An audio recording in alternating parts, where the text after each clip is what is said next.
After these messages, we head back to the EFL Gameday team out at Kings Park for the big Division 3 clash between Upper FERNTREE Gully and Ringwood. For all things EFL, The Huddle. Good evening, Eastern Football. One of the punishments is you've got to get a spray tan the Friday night before a game. Oh, nice. Wash all the jumpers, and of course he is Glenn Archer, and welcome to the program tonight. G'day, Glenn. G'day guys, how you going? If it was up to Dino, he's winning the league DNF, our DNF. How much longer we've got to see Stewie Wine going around in the Eastern Football League? Probably about 1/4. 6 p.m. every Wednesday on 98.1 Radio Eastern.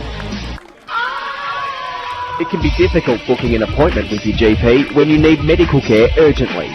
But at Akira Urgent Care, Australia's first walk-in medical and emergency clinic, you don't need an appointment and you don't have to wait. Walk in at 157 Scoresby Road, Baronia, or call us on 9839 3333. That's 9839 3333. Akira Urgent Care. We'll have you off the sidelines in no time. Station sponsor. For all the latest news and information on the Eastern Football League, make sure you check out our website, www.efl.org.au. On EFL Saturday, it's time for the match of the round.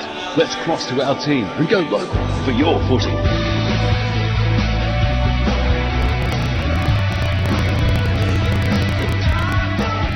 Welcome back to Kings Park as both sides are out on the ground and ready for what is going to be a massive clash in the context of Division 3. Welcome to EFL Gameday. My name's Dyson Baker. Joining me this afternoon in special comments, we've already heard a fair bit from him in the warm-up. It's a very good afternoon to Andy Paolacci. Very good afternoon, Dyson, and to all the listeners. I'm really looking forward to this clash today. Two sides that look quite young, and as we've been talking today, a real transition period for both sides. I'm just really looking forward to both sides taking it on. And one man who gives a better not a better analysis you will hear from anyone in the Eastern Football League. The media team get his weekly stats updated. It's sharp work, I'll tell you that much, Ben Warren Smith. But Wayne Brasher, it's a very good afternoon to you. Good afternoon, Dyson, and good afternoon, listeners. Really looking forward to this game. I think we're going to find out a little bit more about how these clubs are travelling this afternoon, and I'm looking forward to the contest very much. It's always handy when one man puts his hand up to take the reins, and he was originally put in as a boundary rider for this afternoon. Grant Campbell unfortunately couldn't make it due to illness, so stepping up into the Yarra Valley Water Choose Tap Stats bench chair is Tim Morgan. Yeah, bad luck, Grant, because I'm sitting right in front of the wedges up at FERNTREE Gully supplied us. Don't forget the chicken strips. So I could not be happier right now to be sitting inside, and it looks like a beautiful day for footy. I'm excited for a really good match. Just need the sour cream, mate, and we're in heaven. Yeah. If it rains, there will be no happier man this afternoon than Tim Morgan. One man who won't be happy if it rains is just waltzing around Kings Park at the moment. Good afternoon to you, Geoff Manolitsa. We'll wait on Geoff. Hopefully we'll get him back shortly. While in the meantime, we'll introduce my co-commentator for this afternoon, Ben Warren Smith. Good afternoon to you. Good afternoon, Dyson. Good afternoon, all our Eastern Football League lovers out there. Another Saturday round date. I can't wait for a great game of football out here today. Two sides. It's such an important game, isn't it? They're both two games outside the top five. The winner today stays well and truly in the hunt. The other side doesn't drop completely out of contention, but boy, is it a hard road from here. So I expect a really good, hard-fought clash out here today. We'll try again. Geoff, what are the conditions like outside? Yeah, not too bad out here, boys. The rain's held out for now. They are expecting showers later this afternoon, so hopefully they don't come. And looking at the ground itself, though, as we said, the last few years it's been pretty boggy, but today it's nice and lush on top. It's looking good, Geoff. Yeah, it's pretty good. A bit soft underfoot, but apart from that, it's a pretty good field to play on today. So, well, looking Geoff, forward to it. There's probably a chance, Geoff, that you won't get any rain, mate, because there's no wind blowing. So if the wind blows, you'll get rain. If not, you should be right. Well, if it starts raining, I'll come into the box and grab a plate of those chicken tenders and a few of those wedges as well, I think. That's very optimistic thinking that there will still be some here, mate. I'm eyeing them off. I should have taken a plate before I came out here. How's that from our resident meteorologist, Wayne Brasher? If it's windy, it's going to rain. If it's not, then it probably won't. Our own Rob Gell. Teams are just lining up at the moment, and just one thing, you know, we've always come out here and over the last few years, there's always been a decent key forward for both of these sides, a large target to look for up forward, Brash, but this year it's something a little bit different. You probably going to kick the goals this afternoon. Yeah, they've got a recognised full forward or centre half forward, which makes it a very interesting contest. So it's really going to come down to the midfield who can. Who's ever midfield can get on top and kick those extra vital goals, so there's going to supplement whatever forward line opportunities can be created. As we wait for the ground to clear, one word tips, Tim Morgan. I'm going to tip Upper Ferntree Gully. Brash? Home side for me. Yeah, I have 3 words, Upper Ferntree Gully. Andy? You just gave me a tip. Ben Warren Smith? I am going to go for Ringwood. Are you sure you tipped that on Monday? It's a long week. Ringwood is the tip. Okay. I'm going to go with Upper Ferntree Gully, and we're away for round 8 here on EFL Game Day. Bit of a non-contest in the ruck in that first contest. Great work off the back of the pack there from Aaron Riddle. Get it away. Out to the outer side.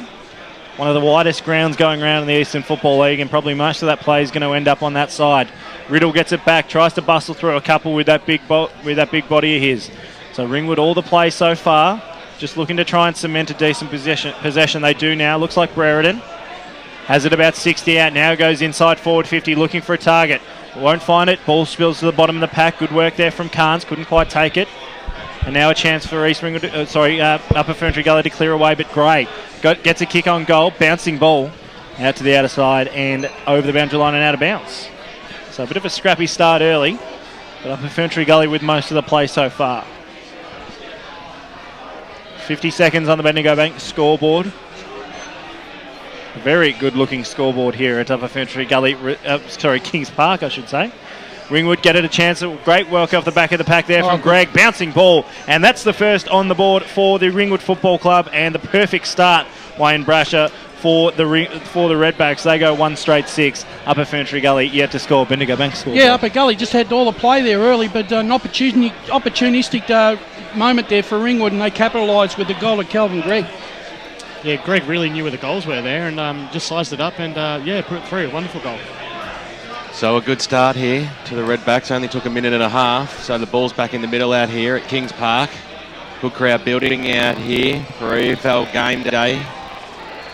Umpire throws the ball off now, Jordan off. Well, he knocked it backwards to go forwards. Scooped upon quickly there by Risley. Got it a scrubber of a kick up towards the half-forward line. Looked like Godfrey might have been held there. He was wrapped up very nicely in a tackle there by King, brought to ground. The umpire said it was a little bit too crude. No, he said it was fair. So we'll have a bounce just across the half-forward line for Upper Ferntree Gully.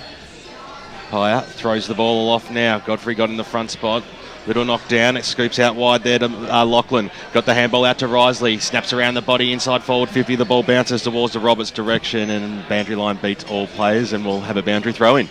Yeah, a couple of early touches there for Tim Risley. He's looking quite prominent early on. Both sides are shutting each other down here at the moment. They're not allowing any free ball. It looks like a real good man-on-man contest here coming up. Godfrey and Jordan off. Godfrey got the knockdown. That time it came out into the arms of Burmeister. He got spilled to the football. Handball over the top there. That'll work out okay for Davis. And the Redbacks run the ball out of defence. Bouncing football up into towards the wing position. It's a hot football. Charging in through. There was Gray on hands and knees.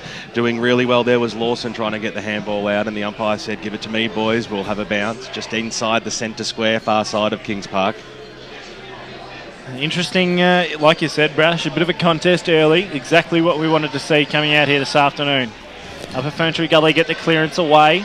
Up towards centre wing. Nice bouncing ball for Roberts. Picks it up now, gives the handball away. Here's a chance for the Kings. They load up towards the forward 50. Lachlan, except it's marked on the last line of defence and Ryan Maudsley will take it away.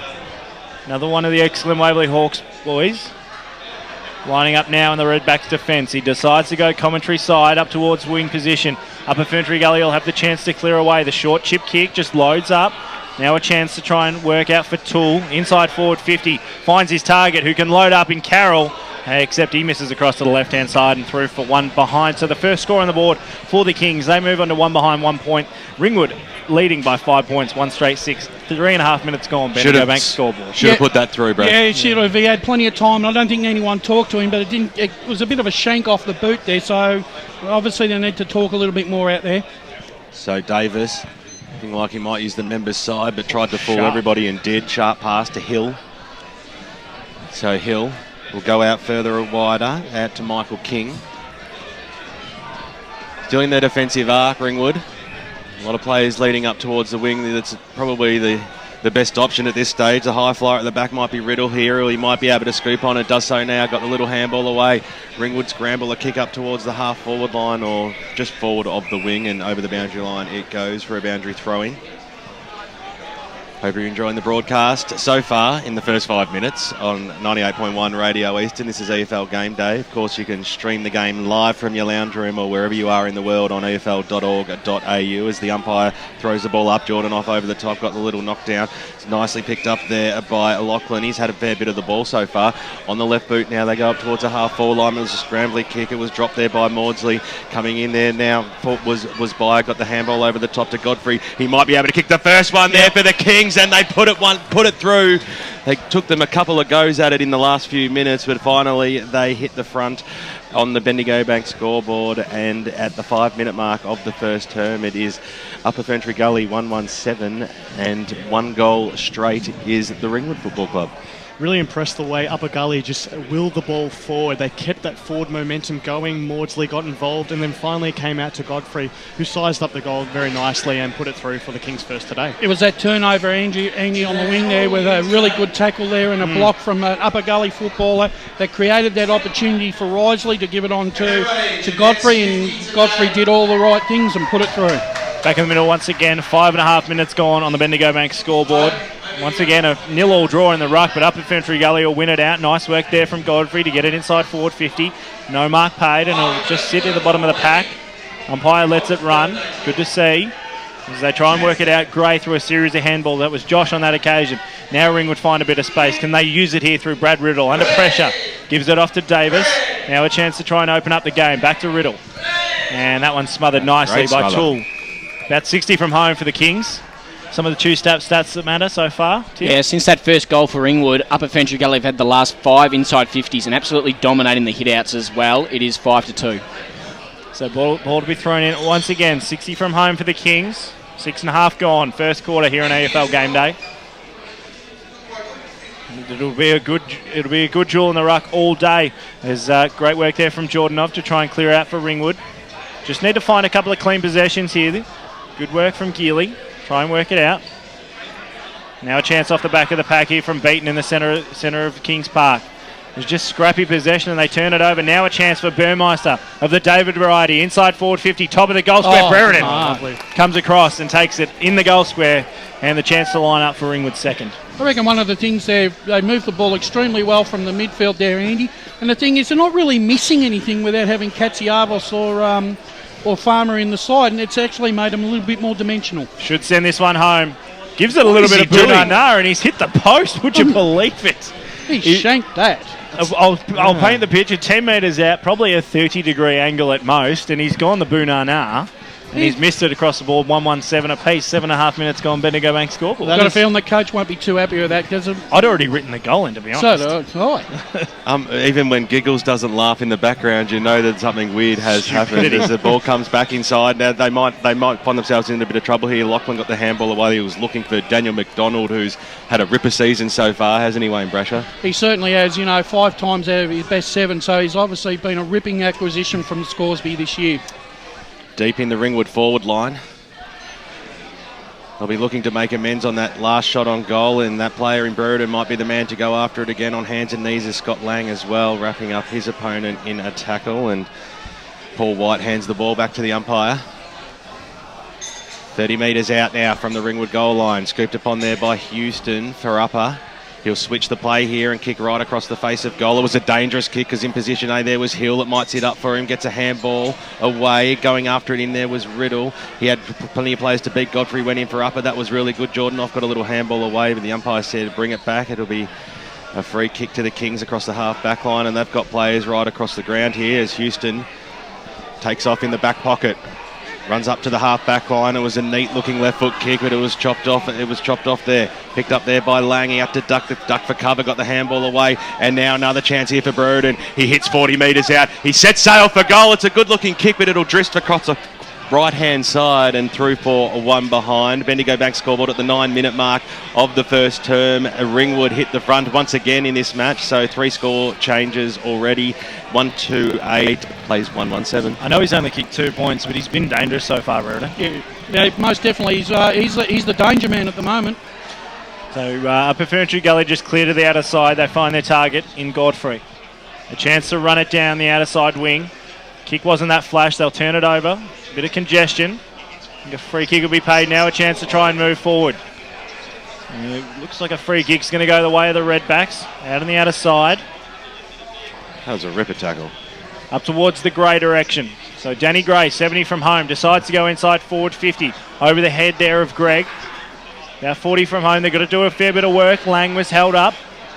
Upper Ferntree Gully a chance to take it away, but not so as Danny Gray wraps up an opponent at 35 metres out from the Ringwood goal. And such is the pressure of both sides. It's a pretty ugly affair at the moment. Yeah, it is a pretty ugly affair. I'm sort of more focusing on the turnovers. I've seen a few in the back half of both sides, and I feel like the team that will capitalise on the most will probably end up winning today. So there's still a bit more congestion. Any of the stats that matter that are standing out so far, Tim? David Burmeister's had 4 early in the first 10 minutes, but he's currently sitting on the bench getting a well-earned rest. So Upper Ferntree Gully clear out through Risley. Only as far as the Ringwood Ruckman are just trying to work it out. There's still a fair bit of scrappy players, both sides trying to get into this game. Having said that, we've gone 10 minutes so far in this quarter. So Upper Gully to clear commentary side. They've got the numbers. They can just slow things up and try and get a decent possession out here. Up towards centre wing, bouncing ball. Doesn't quite sit on that occasion for Cassidy Marsh, although he picks up. Now a chance to go to the top of the 50-metre arc. All Ringwood though. And they'll hold up, and now they've got a chance to regroup off half-back once again. Good work there from Maudsley. Finds his target on that occasion was King. Just slows play up in the centre of the ground. Decides to switch right into the centre of Kings Park. Finds Maudsley. Short, that's hardly gone 15 metres, but it's found Parsons, whose kick was smothered. Maudsley had to do a fair bit of work just to retain possession because Upper Ferntree Gully had all the numbers behind play, and he's done well to hold it up.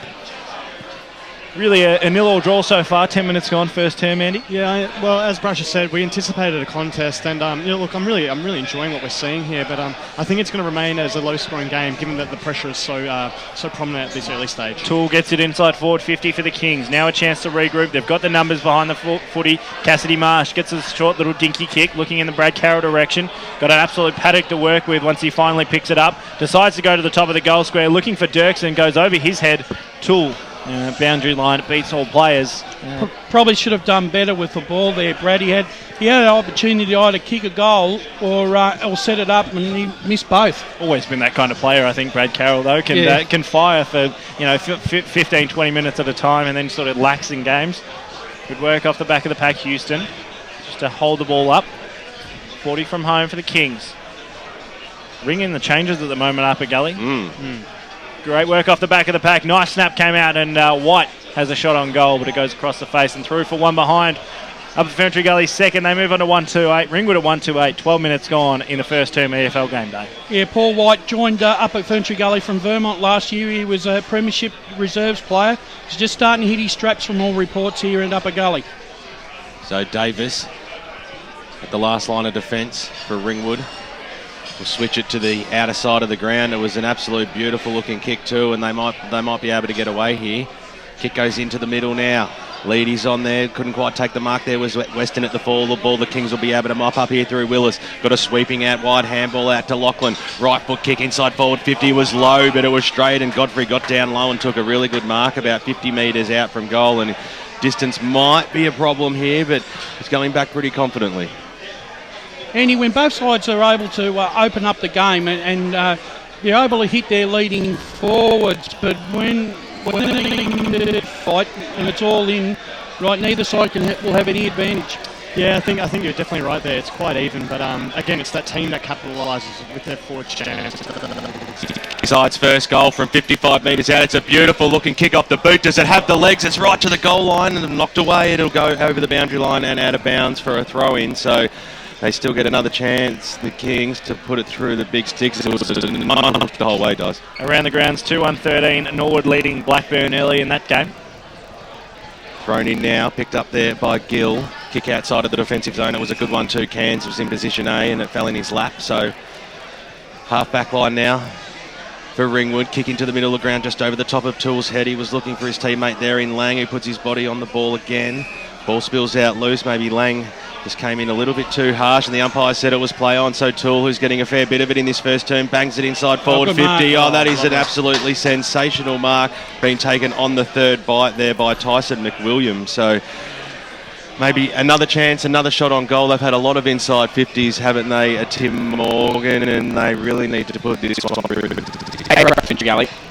So currently 3 scoring shots on the board. It's all square out here at the 14.5 minute mark of this first term. So you'd expect Upper will certainly lead it by 1 or 6 points. They'll be hoping it's the 6 points. He's pushed it to the left-hand side, so it is only the 1. Minor score is the result. Bendigo Bank scoreboard shows Upper Ferntree Gully 139, leading it by a point. Ringwood 128 as we cross down boundary side, thanks to Akira Urgent Care to Geoff Manolitsa. Yeah, boys, you've mentioned it during your commentary. Just the number of turnovers, especially in the middle of the ground, is hurting both sides.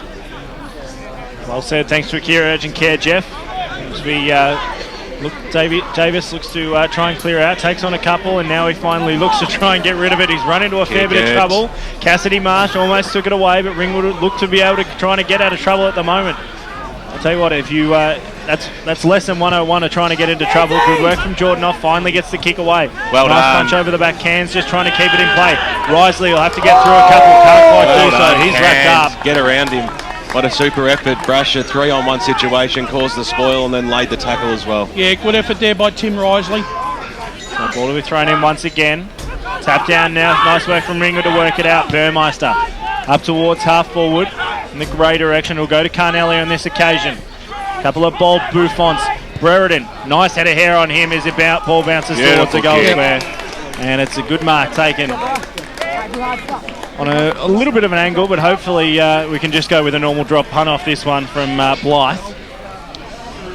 Dyson, we and I know this ground fairly well, right? There's really only one way to play Kings Park, and that's down the middle. You just cannot afford to go across the flanks because you're going to get lost. Yeah, the 2 outer flanks are where you're really going to get lost. The ball's going to get contained there. We've already seen it so far today. This will hurt him if he kicks it. But Blythe can put another score on the board. It's an ugly grubber kick, and he's hit the other post. So that's the second behind for Blythe this game so far. Move on to 1-4-10. Ringwood, Upper Gully 139, 16.5 minutes gone, Bendigo Bank scoreboard. And you know it's early, but both sides have had their chances to take this game by the throat. You took the words right out of my mouth there. You know, either side could be at least 2-3 goals up by now, but neither team has taken their chances, and currently we see a stalemate. Well, the kick comes in and a beautiful pack 4 mark there was by Gully as he got the handball away, but it was an absolute shank. Going in hard and probably earning a free kick there off the play, I think was Lang for Ringwood. No, he's the one that's given away the free kick. So Risley. 17 minutes gone out at Moreton Park. Norwood 5-3, lead Blackburn 3 straight.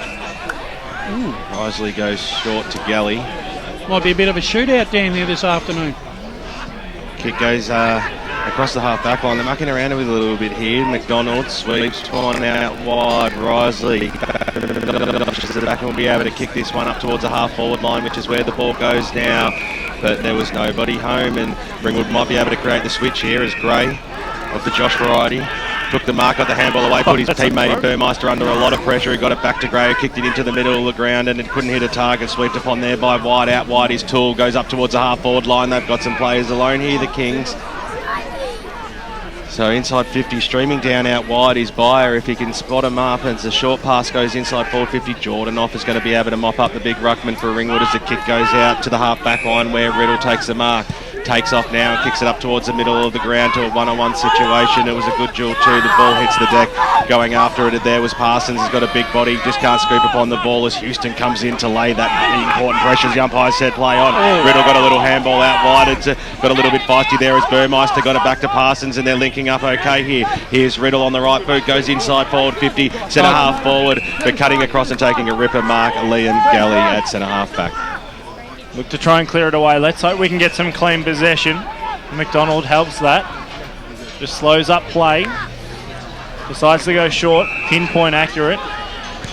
Now they can start moving the ball down centre wing on the outer side. just slowing things up, trying to create space at the 18.5-minute mark of this first term here on EFL Game Day. And inside forward 50, they find Cassidy Marsh about 45 from home. That was much better, Andy, starting from Lee and Jelly. They kicked the ball to position and they were rewarded with an inside 50 and a mark to Cassidy Marsh. It is amazing when you don't muck around with the ball that you don't play your side out of position further up the field. So Cassidy Marsh to line up for the second here for Upper Ferntree Gully. It's a good kick off the boot, but it doesn't quite have the legs. And nice work from Josh Gray on the last line of defence. Just a couple of scores coming from around the grounds. Knox 5 straight scores, but yet to score. There goes Will's tip. Norwood 5-3, as I said, leading Blackburn 3 straight. The Basin 1 behind, trailing Bronya 2-1, and the Wanchurna South 3-2, leading the Mobley Hawks 1-1. Davis, 1 point lead to the home side on EFL Game Day, goes out towards the passer's direction. It went over everybody's head, so the ball travelled every bit of 70 metres as Silver scooped on it, kicks the ball inside forward 50, but right off the side of the boot. Another wasteful opportunity for the Kings, and out of bounds on the full it goes. Good to see nothing changes. Georgina Carl, she's only had 1 day in Shepparton and she's already at the pub. Hi, Georgie. She always had great form, didn't she, George? As the ball goes in towards the middle here, who's going to be able to run onto it? It'll be Gill. He's got 2 players to beat, though. Gully did really well here, but Gill did equally as well as he gets a handball away. They might be able to get away with this here as Hill picks it up. Handball back in, board to foot. Just had to swirl a little bit of candy and kicks it in towards the middle of the ground. And disposal letting down both sides early in this game. As the kick goes inside forward 50, Lang's in the front spot and he comes out and takes the mark. So he was quick off the mark. It was a quick kick that went straight up in the air, but in that first 5 metres or so, he showed that he's certainly got a bit of sprint on him, and well, he'll have a very realistic shot on goal from about 45. Yeah, Lang just simply read the ball better in flight and made first position there and took a great mark. I feel like when Ringwood are going forward, they have a little bit more direction about their play as well. So let's see how he goes here, Lang. So Scott Lang crosses the 50 now, so a kick from about 45 metres out. His kick goes onwards towards the goals. I think it's got the legs here. It certainly has. Second goal on the board to the Ringwood Redbacks, and Scott Lang gets his first Bendigo Bank scoreboard as we head into time on in this first term. 2-3-15, a 5-point lead over Upper Ferntree Gully, 1-4-10. Choose-stat match stats, Tim Morgan. Yeah, that goal's going to really hurt Upper Ferntree Gully. They've had the dominance on the stat sheet. Inside 50s 8-11 they lead, but more importantly, round the grounds, clearances 8-4. Thanks very much. Comprehensive coming off the bench is Tim Morgan. Thanks to Choose-Tap and Yarra Valley Water. Back in the middle once again, 21 minutes gone first term in EFL Game Day. Ball thrown up. Again, a good ruck duel coming through. Ringwood with a bit of size in the midfield this time round. Although Upper Ferntree Gully win it through Risley. Towards half forward. Finds Roberts. 60 from their attacking goal. Gets it inside forward 50. Nice pass. And that's exactly what they needed. A bit of clean consistency going forward on McWilliam. The game settled down here in the last couple of minutes. Both sides are starting to find space and kick the ball well to position. So McWilliam, 45 out directly in front. Kick from right on 50. This will put him 1 point up at the 22-minute mark on the Bendigo Bank scoreboard. Wouldn't that be handy? Sends it on the left boot. Looks pretty good off the boot. It's going to spray left though. And what a mark! Taking down the mark. Just I was going to call that one as plucked through, but a great mark taken right on the last line. And Upper Ferntree Gully, another shot to go in front. Another mark inside 50. I haven't got the exact stat for it, but neither team having any issues getting marks inside 50 in the last sort of 5 to 10 minutes. Daniel Bayer there. Good, great grab. Daniel Bayer. Sorry. Umpire just slowing things up. Not one for rushing it. Will Bayer. I think, yeah, he'll certainly be happy with that from the umpire. Swinging around. Went too far on the first one. Couldn't quite get it on the second and threw for 1 behind on the Bendigo Bank scoreboard. 1-5-11 plays 2-3-15. It's a 4-point lead to the Redbacks. Just saw in front of us here Ryan Maudsley for Ringwood just about to come onto the ground. Give a wry smile to a few Upper Ferntree Gully fans on the benches that went through for a behind. So once again, it will be Davis to bring the ball back in for Ringwood. He's a beautiful kick of the football, isn't he? As the kick goes into the middle of the ground. And Jordan off takes the mark. Centre half back now as the kick goes up towards the middle. There's a good mark too there, taken there by Carnelli. Got the handball away, and now Burmeister's running inside forward 50, and the kick goes on board. Looking for Broden, couldn't pick it up. Lang was there for support. In fact, that time it was Blythe around the corner. It was a good kick. Danny Gray, he got the handball away. They're doing it in a stream of handballs here. Here's Broden, handball over the top. Players in the goal square. They've just got to get Boots a ball here. The Ringwood Football Club, and bang, it goes through. So they stretch their lead out here to 10 points on the Bendigo Bank scoreboard. 24 minutes gone here in the first term. That's 9 touches for David Burmeister and 1 goal. Good opening start for him. That was the best player of the day so far, Andy. Coast to coast, really, for the Ringwood Football Club. They'd be really stoked with that one. Absolutely, they used the middle of the ground to perfection there, and they just kept the ball moving at all times. They didn't slow it down, and a fantastic chain of handballs there into the forward 50. Just kept the ball alive, and it ended up being a fantastic goal. And the statsman gets you out of trouble with who kicked the goal, don't you, Penny? All right, back in the middle once again, a 10-point lead to the Redbacks. All the run of play going the way of FERNTREE Gully early, but they haven't made it pay on the scoreboard. Good work from Toole, ducked his head and won the free kick on that occasion. FERNTREE Gully still time. They kick it to the outer side. Great work to lead the chase was Godfrey. Now he's got to set something up. Decides to just swing onto the left boot, look for a target, couldn't quite find it. Good work from Toole off the back. Now a chance with a series of handballs to try and clear it out. McWilliam inside forward 50 through Crocker. Nice bouncing ball, couldn't quite take it there was Dirksen. Turns around, looks to try and get it off to Godfrey, who's been in a fair bit of it in the last couple of minutes. Got tackled and held up, and the free kick's going to go the way of the Redbacks. Quarter time out at Quamby Reserve. Murrelbach 3-3-21 lead North Ringwood 2-5-17. We'll keep those coming as they come to hand. Will Taylor working feverishly as Ringwood just set things up. Target was on, kick was good, and it found Davis. He just holds play up inside defensive 50. They look to switch across to the outer side once again. Good kick. Just opening up play, which has helped. Now they decide to go down the middle. This is exactly what you were talking about, Brasher, as they find Burmeister. He gives the handball off. Now they've got a little bit of run. This is where they really need to make up a FERNTREE Gully pay. Inside 50, Burden was the target, couldn't take it. Gray gives it off to Carnelli. How many times have they said that? Bouncing ball straight through the middle, and the first goal on the board for Matty Carnelli. The fourth on the board for the Ringwood Redbacks. They move into 4-3-27. FERNTRee Gully 1-5-11 on the Bendigo Bank scoreboard. And we were talking about not having a key forward. We forget about how good Matt Carnelli was a couple of years ago. Carnelli came over from the Glen Waverley Hawks with a reputation.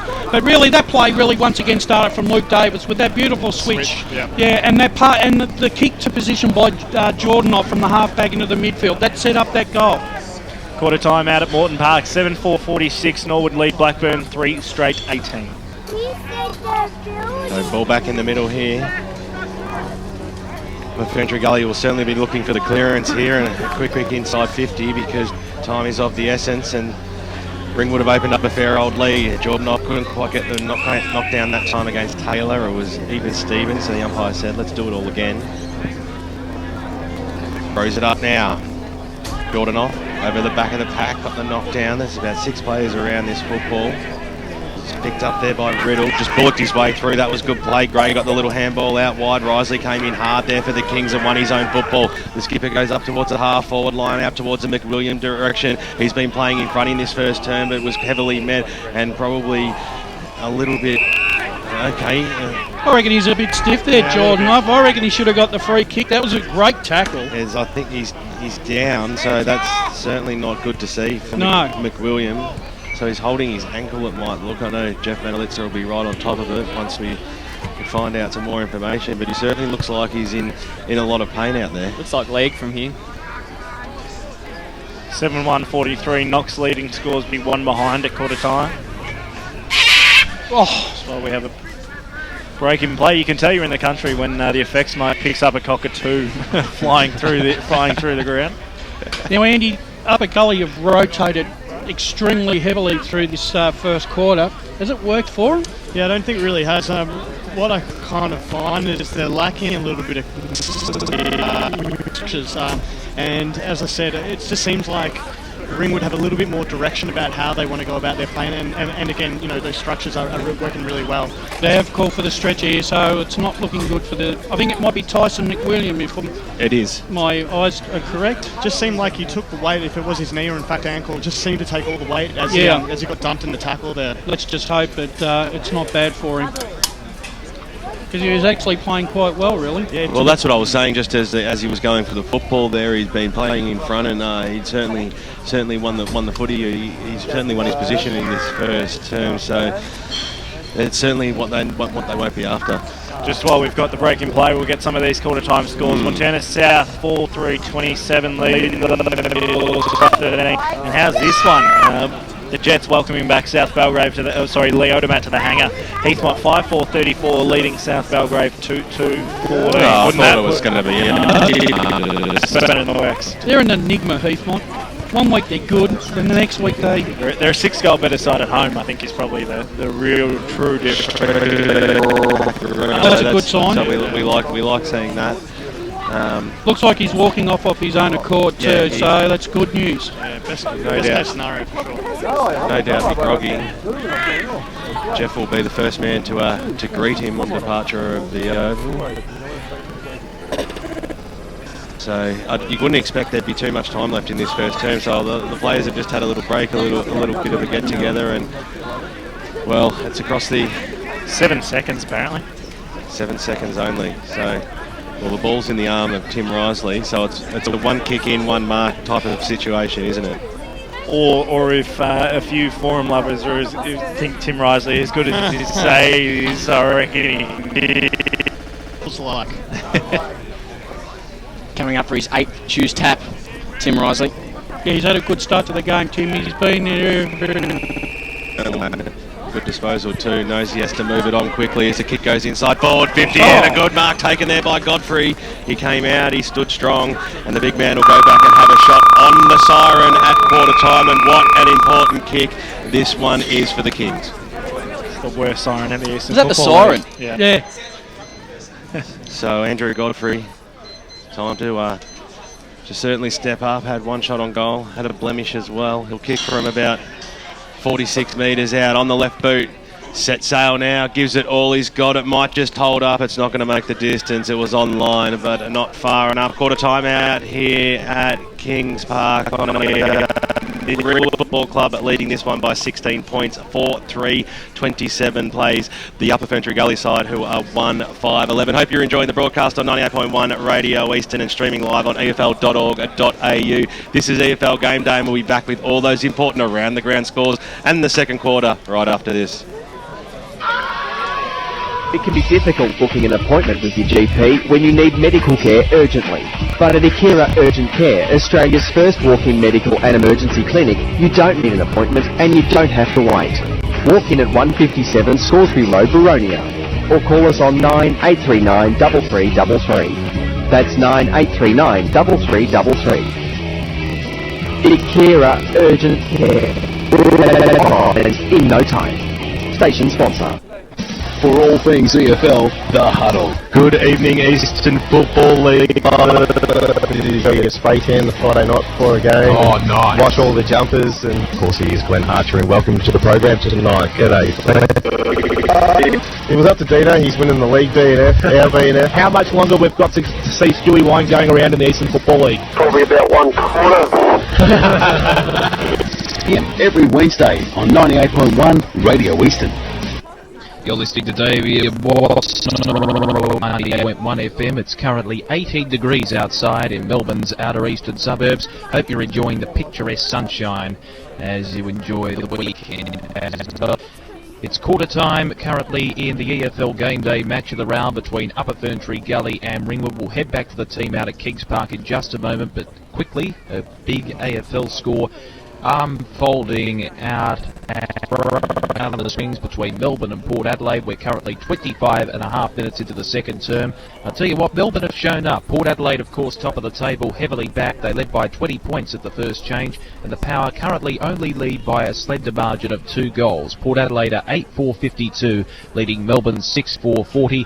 Jay Schultz is the only multiple goal scorer on the ground with 2. Kane Corns has accumulated 19 disposals. Boak and Gray each have 1 major to their name. Meanwhile, for the Demons, Bale, Crawley and Gorn are among the goal kickers. So very interesting up there in the Northern Territory. Head back to the team on EFL Game Day right after these messages. Good news, boys. It's 20% off to travel on Eastlink on weekends and public holidays with a car tax. So, with the money you'll save, you'll have enough. Enough for what, Coach? My birthday present next week, and I have my eye on some sparkly gold footy boots with some handles on them. Get a breeze tag and use Eastlink, the quickest way to get around Melbourne's East. Arrive fresher, play better. Eastlink, it's time better spent. In sparkly boots. Program sponsor. For the best EFL rap on radio, don't miss Akira EFL Sunday from 10 till 12 every Sunday morning on 98.1 Radio Eastern.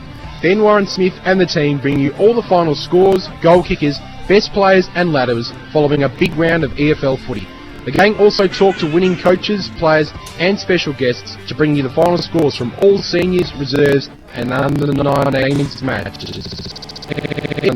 Going live and local for your footy from 10 every Sunday on 98.1 Radio Eastern. For all the latest news and information on the Eastern Football League, make sure you check out our website www.efl.org.au.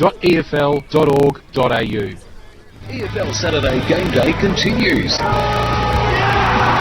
Let's head back and go local for your footy.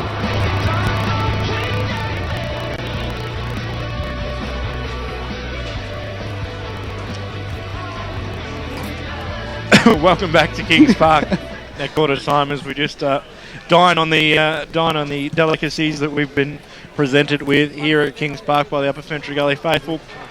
Tim Morgan, thanks to ChewStat, some of the stats that matter from the first term. Yeah, so the inside 50s sort of started to level themselves up in the end. Ringwood brought it back. It was 10-14. They were trailing at quarter time there. The clearances are the main discrepancy. Upper Ferntree Gully have 8-4. But where Ringwood's really hurting them is on that rebound. They're turning it over going inside, and that's probably because of that lack of key forward. Sort of a historical stat, if you want to call it, from the season, that Upper Ferntree Gully is the 3rd worst scoring side in Division 3. And we're seeing every bit of that today as they've gone 1-5-11. And just a few, BWS and I put 4 players in focus for today, and we'll give you an update. David Burmeister, he's had 9 touches. Tim Burmeister for Ringwood's had 2.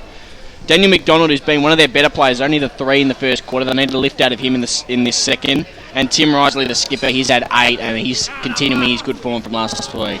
Tell you what, making it hard to get back to the side once he's fit and healthy. We're doing a bit of an Ash Frau, kick 17 goals in the 2s and just making it hard for anyone to jump back up to try and take your place. We'll cross boundary side thanks to Akira Urgent Care. Geoff? Yeah, I've got the coach of...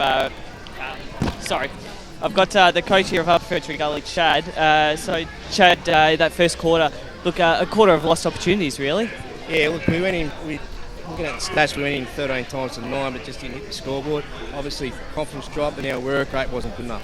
And later in that quarter, they looked pretty dangerous, going down the middle and certainly creating quite a few opportunities, scoring 7 times in those 9 forward entries. Yeah, the defensive transition's been really poor, and I put it on the mid to lift that in the second quarter. Hopefully we see that. Good luck for the rest of the game, thank you. Geoff, ask him if he likes being referred to as the Chad. Sorry, mate? Ask him if he likes being referred to as the Chad. I think we'll leave that one for now. Sharp as always from Geoff Manolitsa down on the boundary. Will Taylor, we'll go to you with some of the around the ground scores. Yeah, let's have a look at Division 4 and Surrey Parker leading Coldstream by 21 points. It is the Eastern Lions, so Park Orchards by 13 points at quarter time at home. There we go. In Division 3 today, Mitcham by 24-01. As we mentioned, 16-point leaders at 3-quarter time. The Basin and Boronia all locked up at 20 apiece at quarter time. Heathmont by 20 South Belgrave and One Turn South by 14 over Glen Waverley. In Division 2, Mooroolbar by 4 over North Ringwood at quarter time. Mulgrove by a point over Doncaster at quarter time. And the Waverley Blues by 13 over Doncaster East at quarter time. And in Division 1 today, by 28 over Blackburn at quarter time. Knox by 42 over Scoresby at quarter time. East Ringwood by 11 over Lilydale, and Roval by 5. Do Gully just need to be clean from here? Is that the difference at the moment, Andy? Yeah, I'd say it is. They really look haphazard when they're going to their forward line, whereas, as I mentioned earlier, Ringwood have a little bit more direction. They're lacking a really strong key forward. Ringwood have Lang and Brereton. Upper Gully don't seem to have one at the moment. That is definitely the worst siren in the Eastern Football League as it gets us underway for the second term here on EFL Gameday. It's 4-3-27 leading 1-5-11. The visitors, Ringwood, leading this one on the Bendigo Bank scoreboard. The siren sounds like we're plugging into dial-up. As Upper Gully try and clear away. Risley just trying to break 3 tackles, couldn't quite do so. Good work from Cairns off the back of the pack. Just held up a little bit on that occasion was Riddle. Now they've got a chance through Aaron. Inside forward 50, bouncing ball in the grey direction. Can't quite take it. Coming in trying to cut it along was Lang. Gets his handball away, couldn't quite find the target in Greg. He finally picks up. Hard up against the boundary. And I thought the boundary had won out on that occasion. It hadn't. Brereton was tackled just out the front of the goal square. Gray got his handball away, but it was only in the favour of McDonald, who takes it away. Out to the outer side with a bouncing ball finds Houston. Looks like it's downfield. Downfield free kick. I think he's... Yes, it is going to reverse it. So, free kick it's to a Ringwood. free kick going to Ringwood. But it's upfield, but it's downfield. But anyway, they'll go inside forward 50, looking for Brereton. He's put himself under a lot of pressure. Had to run 50 metres back. Got the ankle tap. There's still a chance to go inside forward 50. They do so now. Looking for Carnelli. Tries to give the handball off. Now looks to give the dish. Clever. Great kick and finds Danny Gray. Oh, that's 25. And he's milked that silly is beautifully. You won't get the 25 for it though. Probably just a little bit too much acting on that occasion from Danny Gray. I tell you what, the hand was still in the back and it's unnecessary. So do you know what? I would have paid that. I would have too. How good was Carnelli though? He just really assessed the situation beautifully, and superb pass there for a shot on goal. So Gray lines up, 45 degree angle, helicopter inside the goal square. Couldn't quite find Carnelli. Seen over the boundary line and out of bounds. Ringwood have settled extremely well in this game. They've opened the game right up. They're centre line and they're well in control of the clearances. Lang takes the ruck work. Brereton at the back of the pack. Now he's got a chance to pick up under a lot of pressure. Nice hit. They're just going to lock it in. Riddle gets his kick away, looking for a target. Nice mark taken. And Ringwood another chance to line up. This time it'll be Greg. First to the ball, but they've always got the answer at the moment. And to be honest, I feel like they should be further in front than what they actually are at this stage. Being told to have a shot is Calvin Gray. Man on the mark. All players have struggled from this position so far in the game. Loads up on the left boot. Ugly kick. It'll only hit the top of the goal square. Won't find a target. Punched away. Now a chance to try and clear away. Ringwood have the numbers though. They've just got the numbers around the ball at the moment. Great work off the back of the pack. Brad Riddle put himself under pressure but managed to get the kick away and found the target in too much space all by himself. And another chance for Ringwood to try and hopefully line up and finally put their first on the board of the second term. Actually, Ringwood wouldn't be perturbed by this at the moment. They play on a really big ground themselves, and obviously playing it up at Kings Park, which is also one of the biggest grounds in the league. This is suiting them right down to the ground. Comes in now. Sends it on the right boot from the tough angle. It looks very good. It's extremely good and it's a goal. So the 5th goal on the board for the Ringwood Football Club. 5-3-33.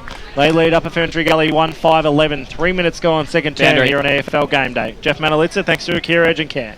Yeah, this quarter really replicating the first quarter when Ringwood were dominating early and then Upper FERNTREE Gully got a run on. Just interesting at quarter time, Chad was basically saying that they were very selfish going up forward Upper FERNTRee Gully. They weren't lowering their eyes, and he said it's exactly what Ringwood's doing at the moment. They're just lowering their eyes, finding targets, and as a result...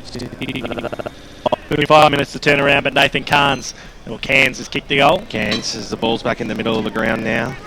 Going after it on hands and knees and scooping out a handball wide was Riddle. That was really good play. Got it off towards Hill, who got a grubber of a kick up towards the wing position. Bouncing football. He might be the first one to meet his own football there. Hill scooped upon it. Got it a little handball over the top. Langs inside forward 50. Which way is this one to go? Carnelli used his body magnificently, the big man.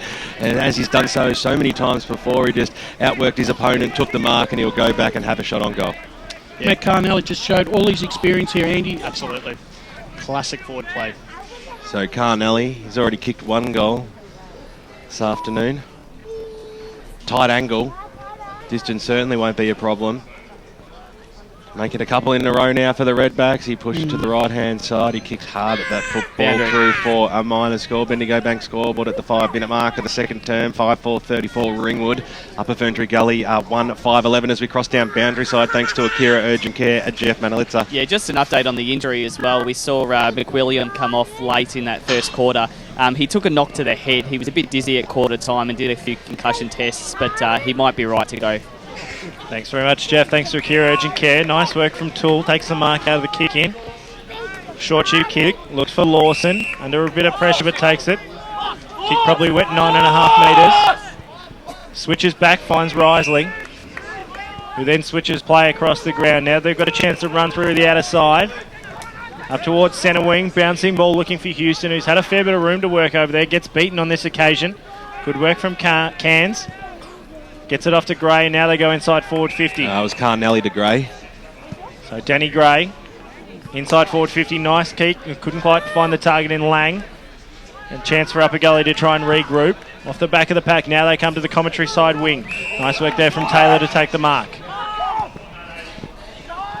High up and under kick finds its target in the end in Lachlan.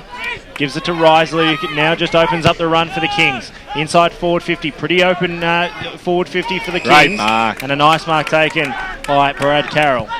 Carroll just sets up with the opening kick into space in the Dirksen direction. It'll bounce for him. He got pushed in the back and he'll win the free kick. Yeah, it was there. Yeah, definitely. So a chance for Jared Dirksen to line up and put the first on the board for the Gully of this second term. Andy, this is a really much needed goal for Upper Gully. If they're going to get back into the game, they've got to try and start arresting some momentum back from Ringwood. Absolutely. This is a must-kick goal, and I think it must be their first inside 50. Is that right, Tim? Yeah, first inside 50 for Upper Ferntree Gully, 6 so far to Ringwood. Loads up does Dirksen. Sticks it on the right boot, right to the top of the goal square. Looks pretty good off the boot. Better. It is. Jared Dirksen kicks his first of the afternoon, kicks his side second, and they move on to 2-5-7-8. They're still trailing this one. A little glimmer of hope as Ringwood are 5-4-34. 7 minutes gone of this second term Bendigo Bank scoreboard. Yep, really a much needed goal there for Upper Gully. They've just got to try and start breaking down the run of Ringwood to try and get themselves back into the game. Yeah, I really want them to break the lines. I think that's what they're lacking, a little bit of run at the moment. It seems to be, chip kick. They've just got to kick it, get a handball off and break those lines and get inside their forward 50. Taylor and Jordanoff will go at it in the middle of the ground. Risley got a handball out there for Upper.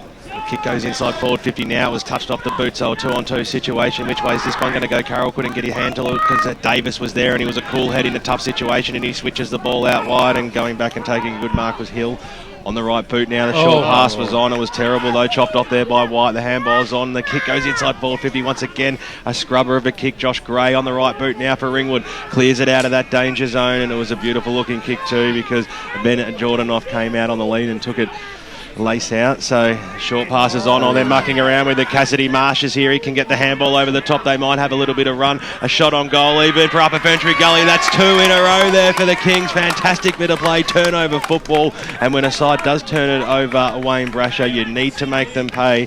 And a fantastic bit of play there by the Kings. Yeah, both sides were mucking around with the ball there, and Upper Gully ended up being the winner, and Daniel Byer was on the end of a beautiful turnover there and to put through the third goal for Upper Gully. Great goal to Daniel Byer there for Upper Ferntree Gully. As you're enjoying the football right across the eastern suburbs today, sun's just come out here at Upper Ferntree Gully, so it seems like it'll be a nice afternoon right across town. Looks like Norton are in control at Moreton Park. 8-8 plays 3-3. Ball back in the middle once again. 11-point lead in favour of the Redbacks, but the Kings just starting to strike back now. Risley gets it out of the middle. Tackled right at the last minute. Just holds play up. Good work from Taylor. Just taps it onto himself, but he gets outbeaten by Burmeister of the David variety, who puts himself under a lot of pressure. Tries to win the tackle. Now Upper Gully have the numbers. Good pick up from Houston. Switches play across. Manages to find Lachlan.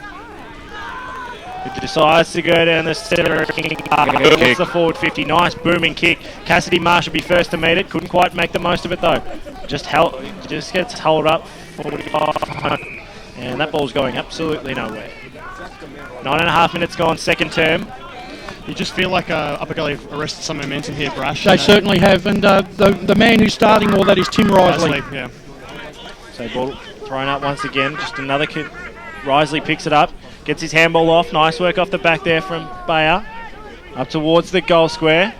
Couldn't quite take it away, and the ball spills hard up against the boundary line. Riddle gets off to Davis. Looks like behind the play. And they can find themselves very lucky there because no Upper Gully kept their feet there, and Luke Davis was ready to run downfield and set up another play. Exactly right. And Brad Carroll should have actually gone for that mark there. Yeah. He didn't get the call from his teammate, and he sort of found himself in no man's land. So dangerous position for Ringwood, is trying to take it out of the ruck. There was Lachlan snapping around the body. Nice work there from Roberts, who puts through his first on the board. And I'll tell you what, the Kings are back in this one. They've kicked the last 3 goals, and now the score is 4-5-29 to 5-4-34 in favour of the Redbacks still, but Upper Ferntree Gully are coming at the 10-minute mark. Go on, Brad. Yeah, look, the last 5 minutes, Upper Gully have just seized the initiative through Risley, and another young bloke that's really picked up his work rate is young Brenton Toole, number 10 in the midfield. Chad Rogers wanted a response, he got it. Choose tap match stats, Tim Morgan. Yeah, stat sheets say that Upper Ferntree Gully definitely have wrestled it back. It was not long ago Ringwood were leading the inside 50 6-0 and the clearances 3-0. It's now 3-2 in the clearances, 6-5 in the inside 50s, and Tim Risley 4 choose taps this quarter. Well, Ring will get the clearance and they stream forward now through Western. Right foot kick goes inside. Oh, 50. Got absolutely crushed there on hands and knees. Burren and got the little handball away. That was good play there by Ringwood. Shot on goal goes Wayward and through for 1 behind. So by the Redbacks, they'll be certainly looking for the next goal after the Kings have piled on the last 3 and got themselves right back into this contest. It's only 1 goal the difference at the 12-minute mark of the second term. Short passes on, that could be dangerous. Scooping onto it in the forward pocket there was Blythe, he couldn't quite pick it up, and now Lachlan on the right boot, hugs the boundary line. It was a good kick too, but he's fine. Galley short passes on, it needed to be good. Ball spills loose, and Big Ruckman sees it over the boundary line and out of bounds in Josh Gray. Fantastic kick there by Lachlan. He had a lot of error there, and he just absolutely executed it perfectly. So, ball almost on true centre wing position here.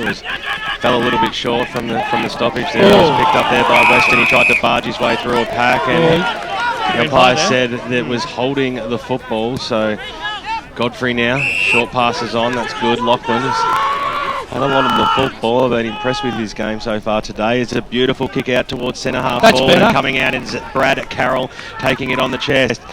Waste no with the goal screws looking for Jackson. And all the way! What a fantastic goal that is from outside 50, and that is 4 in a row now to the Upper Ferntree Gully Football Club, and scores are level here. Brad Carroll just ringing around on that right boot from outside the arc, and well, they're right back in this game. It's certainly alive, isn't it, boys? Yeah, Justin Laughlin's lifted his work rate as well, and he set that goal up with a beautiful pass into the forward line, and Carroll was on the end of that, and this time when he got his chance, he made sure that Ringwood paid.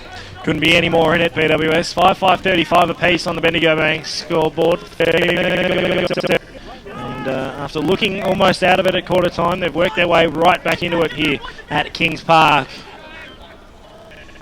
They'll all get right behind them if this one goes down to the wire, which we're hoping it will here on EFL Gameday. They'll get the clearance again. Smothered on that occasion, McDonald couldn't quite get it away. Now a chance for Ringwood to respond. Just a little bit of infighting going on. Toole gets clearance for Upper Ferntree Gully though. The man at the moment, and he'll win the free kick is Brad Carroll. That was all class there by Carroll. He didn't milk the free kick, but he just lowered his shoulders right at the given moment there, Ian, and now he's going to shoot for his second in a little bit of time. Good to see he's lost the blonde hair too. He's been playing in front all day and certainly been presenting across that half forward line and really reaping the results now. Yes, most definitely. So 2 in a minute, and to put Upper Ferntree Gully in front. Sends it on its way, gets very close to the man on the mark, high and long.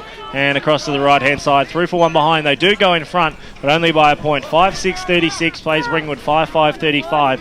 14 minutes gone, second term here in EFL Gameday. So King has it. Tim Morgan, thanks to Choose Tap Match Stats. Yeah, Upper Ferntree Gully definitely getting their rub of the free kicks. 8-3 so far this match. So King's kicking, and it wasn't too crash on too. They might be able to mop up here by. Got the handball away to Carroll, the man of the moment. Which way is this one going to bounce? It's at the top of the goal square. Can we get boot to ball? Fantastic kick by Jordan Roberts. That's his second. Well, they've got a little bit of a lead on their hands. Bendigo Bank scoreboard at the 15-minute mark of the second term. You wouldn't have thought this would be the case only about 8 or 9 minutes ago. 6:42 plays 5-5-35. And they almost made a meal of that. Carroll probably should have kicked that, but Roberts used his bulk there and managed to get it on that and quick snap puts them in front. That's exactly right. Yeah, Brad Carroll didn't kick it the way he wanted to. Obviously, he was shooting for goal there, but I think he was under a lot of pressure. He was too. I do admit that, but the way Roberts just twisted his body into the direction of the goal with his brute strength, it was a deserved goal for the Upper Gully side. So this next clearance will be vital. Tell you what, if Upper Gully can get a couple more before the stroke of half time, it's going to be a very interesting second half. Nice clearance there from Riddle for Ringwood. They just get it up towards their forward 50, still inside the centre square. Yeah, I thought he might have had enough of that to be paid the mark. Unlucky there, Jordanoff. Oh no, sorry, on that occasion it was Lang. Ball thrown up once again. Tap down. Just a nice contest in the ruck consistently. Ethan Weston off the back. Unfortunate not to be paid the mark there, Danny Gray. He just put his body on the lines. Those are the kind of contests we want to see in football, and a great work there off the back of the pack, Houston. Trying to clear it out with numbers, Upper Ferntree Gully, just making a meal out of it though at the moment. McDonald just sets it back, finds his target, now they can regroup. Sets it up, now they turn it over. Blythe, 70 from home, gets it off to Parsons, inside forward 50, kick wasn't great. Looking in the Carnelli direction, has to get around a couple, can't quite do so. That's great tackle. Wrapped around 3 times and handball to himself, has to be called into direct disposal. And a nice group tackle from the Upper Ferntree Gully defence. Up towards, nice mark taken there by Godfrey, wasn't paid. Riddle gets it off the bottom of the pack and now inside forward 50. His directional kick there was going towards Blythe. He couldn't quite make the most of it. Just a lot of guys making a lot of trouble out of a lot of kicks here. Risley, he won't make trouble out of this one, which he does. You give him a wrap and what happens? Still a chance. Trying to work out. Cassidy Marsh, high and long disposal. Bouncing ball, which way will it? Stays in. Pretty happy to keep it in on that occasion. There was Gill. And now a chance for Ringwood to regroup once again. Now Ryan Silver came off injured after that big collision with Gray, and I think Geoff Manolitsa's got a little bit of an update for us down boundary side thanks to Akira Urgent Care.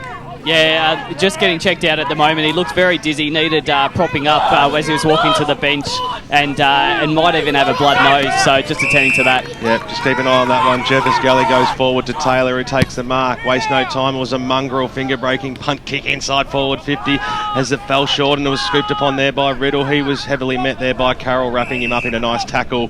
Ball across the 50-metre line for Upper Ferntree Gully. Pace of this game's really lifted, you feel? Absolutely. Pye throws it up, 18 minutes gone here. Handy 7-point lead. It could be even stretched here because Tim Risley sets sail for goal and he pushes it to the right-hand side. So minor score is the result. Bendigo Bank scoreboard, 18.5 minutes gone, 6-7-43. Lead stretches out to 8 points. Ringwood 5-5-35. Update from Paul Simitsidis. Roval leading 5-3-33 to South Croydon 3-2-20. What is a massive battle in Division 1. We've got a massive battle in Division 3 going on in our hands. Kick came out from Davis, out to the outer side, no mark taken. Spoiled at the back of the pack there was Burmeister. That's seen over the boundary line and out of bounds. Just waiting to get on is Aaron Riddle, the man with the biggest shorts in the Eastern Football League. Yours are bigger. I was waiting for that. As Upper Ferntree Gully try to go inside forward 50. Toole under a lot of pressure, breaks the tackle, gives his handball off to Godfrey. Inside forward 50, no mark, no target there, and Daniel Jordanoff cleans up. Right on the last line. Stop running here, Ringwood. They need some run. Just feeling a little bit like a deer in the headlights, you reckon, at the moment. Andy? Yeah, look, I just feel like the midfield aren't pushing back, and that's why Upper Fletcher Gully has got back into this game. Davis has found a bit of space. He's under a lot of pressure now, but he gets his kick inside forward 50. Empty forward 50 for the Redbacks as they try and clear it away. Brereton under a lot of pressure. He's just making the most of it. Needs to pick it up and now be dangerous. Great spoil there came from Carnelli just to give him a bit of time and space. And now he finds up, dishes out to Lang. He's 50 from home. So after a little bit of congestion, they've finally found a couple of clean possessions. And now Lang looks pretty confident. Man on the mark stands right on the paint of 50. Although, like you said before, BWS, it's been a tough kick so far this afternoon. Comes in now for goal number 2. It'll sit at the top of the goal square. Who's going to fly? No one can meet it. Off the bottom of the pack, looks like Brereton. Can't quite make the most of it. And through for one behind. So another behind on the board for the Ringwood Football Club. They move on to 5-6-36. Trailing Upper Gully 6-7-43. Ticking into time on the Bendigo Bank scoreboard second term. Andy, we know that momentum swifts are really important in football. You've got to make the most of it when it comes your way. Daniel McDonald kicks in towards the Tool direction. Came out, took a good mark. Lead is on from Cassidy March. That was ignored. It might work out okay here. And it does. The mark's been taken by Liam Gully. So Gully confused Lang on there on the mark and was able to run on with it as Riser got the kick up towards the buy direction. Up to 15 for the match, Risley. So Byer already kicked a goal in this game, goes up towards the Taylor direction. The Yeah, umpire that said he worked. might That get was- a bit of a nudge here. That was there. Yeah, just pushed him under the ball. So the free kick's been paid about 55 metres out from goal. Harrison and Taylor and changing in the ruck. So, well, watch them get around him if he can send this ball through. It has been the main goal kicking and he got very close to the man on the mark, hence the smother. At the fall, the ball was picked up nicely there by Greg, got the handball away, and now Ringwood get it out of that danger zone out towards the direction of Calvin Gregg, and he takes the mark. Swing around now on the left boot. Drives the ball up towards the half forward line. They've got a really lot of open space here as Carnelli comes in, the big man.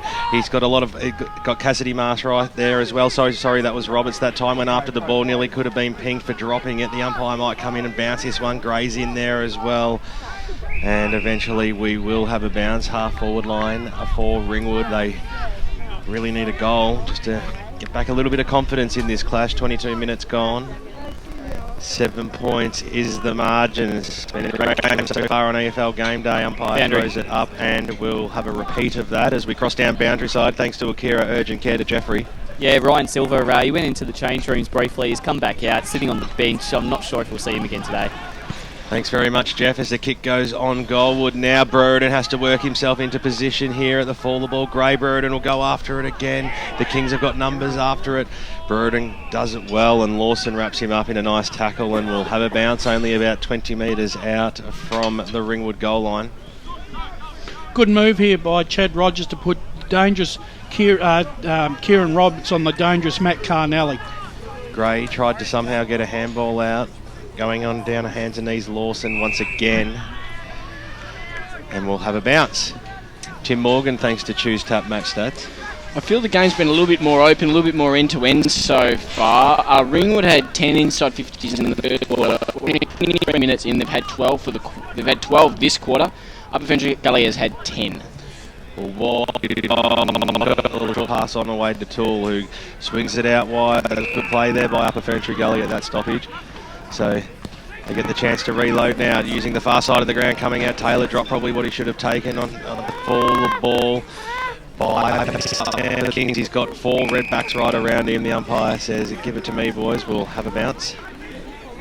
Heathmont kick 2-6 in the second term to South Belgrave's 4 straight. They're still lead South Belgrave 6-38. Kick goes up towards the grey direction. He couldn't quite pull the mark in, so Lawson's there to mop up. Kick goes up towards the wing position. It's on the side of the ground. That time it was Byer. He had the ride and he had at the spoil. He was able to pick it up and gain possession. Handball onwards, up in towards the centre half forward position. Kick to 1-on-3 situation. It was really well done there by Dirksen to get the handball away, but there was no nobody there for support. Which way is this going to go? Carroll's in position, a snap around the body, around he goes and bounces through for one behind. So another behind on the board to the Kings. 24 minutes gone on the Bendigo Bank scoreboard. They are 6-8-44, Ringwood 5-6-36. I reckon Brad Carroll might be out for a couple of minutes. He's just got one where the sun don't shine, which we don't like to see in football. So Ringwood a chance to just regroup, settle their thoughts at the 24-minute mark. As that wind just starts to pick up.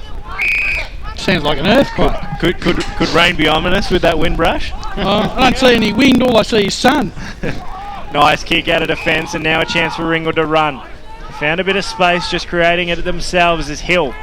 They'll be under a lot of pressure when he gets to it. Just really didn't give much of a chance to Silva as he turns it over. Now Upper Gully can set up. Nice kick to Toole, finds him 70 from home.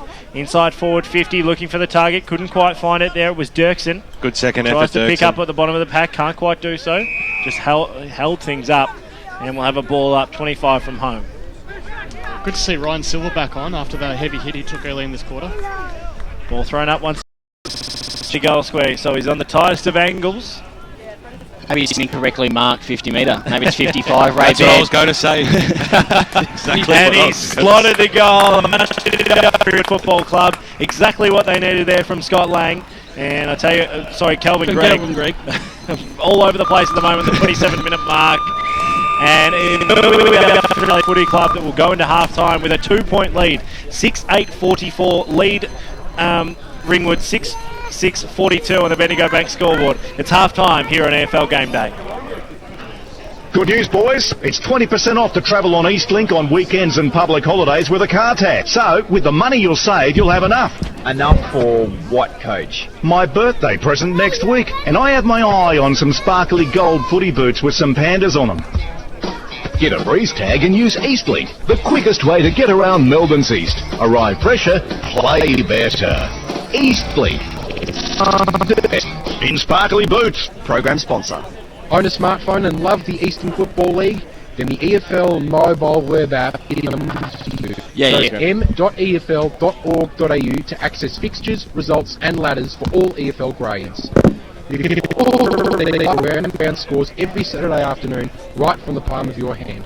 And contribute to the mighty EFL forum while you're online. Download the EFL mobile app, go live and local for your footy this season right from the palm of your hand. Damien Watson with you on Radio Eastern 98.1 FM. It's currently a very pleasant 19 degrees outside of the outer eastern suburbs of Melbourne, so the temperature just creeping up a bit on this Saturday afternoon. Hope you're enjoying the coverage of the Gameday clash between Upper FERNTREE Gully and Ringwood out at Kings Park. We'll head to the team for the Pie Shed halftime show in just a moment, but firstly, let's have a look at a progress AFL score, the sole match to be played up at Traeger Park in Alice Springs, the first game for premiership points up there. And I'll tell you what, the Demons have caused a bit of a boil. They lead at the top of the table, Port Adelaide, by 5 points. It's Melbourne 9-4-58, leading Port Adelaide 8-5-53. Major goal scorers for the Demons, Bale, Pedersen and Tyson each have 2. G. Schultz is the only multiple goal scorer with 2 majors to his name. But up next, the Pie Shed halftime show with the team out at Kings Park right after this. For all things EFL, The Huddle. Good evening, Eastern Football League lovers. You've got to get straight in the Friday night before a game. Oh, nice. Watch all the jumpers, and of course he is Glenn Archer, and welcome to the program tonight. G'day, Glenn. If it was up to Dino, he's winning the league, DNF, our BNF. How much longer we've got to see Stewie Wine going around in the Eastern Football League? Probably about 1 quarter. 6 p.m. every Wednesday on 98.1 Radio Eastern. Appointment with your GP when you need medical care urgently. But at Akira Urgent Care, Australia's first walk-in medical and emergency clinic, you don't need an appointment and you don't have to wait. Walk in at 157 Salisbury Road, Veronia, or call us on 9839 3333. That's 9839 3333. Akira Urgent Care. We'll have you off the sidelines in no time. Station sponsor. For all the latest news and information on the Eastern Football League, make sure you check out our website, www.efl.org.au. EFL Saturday Game Day continues. Let's head back and go local for your footy.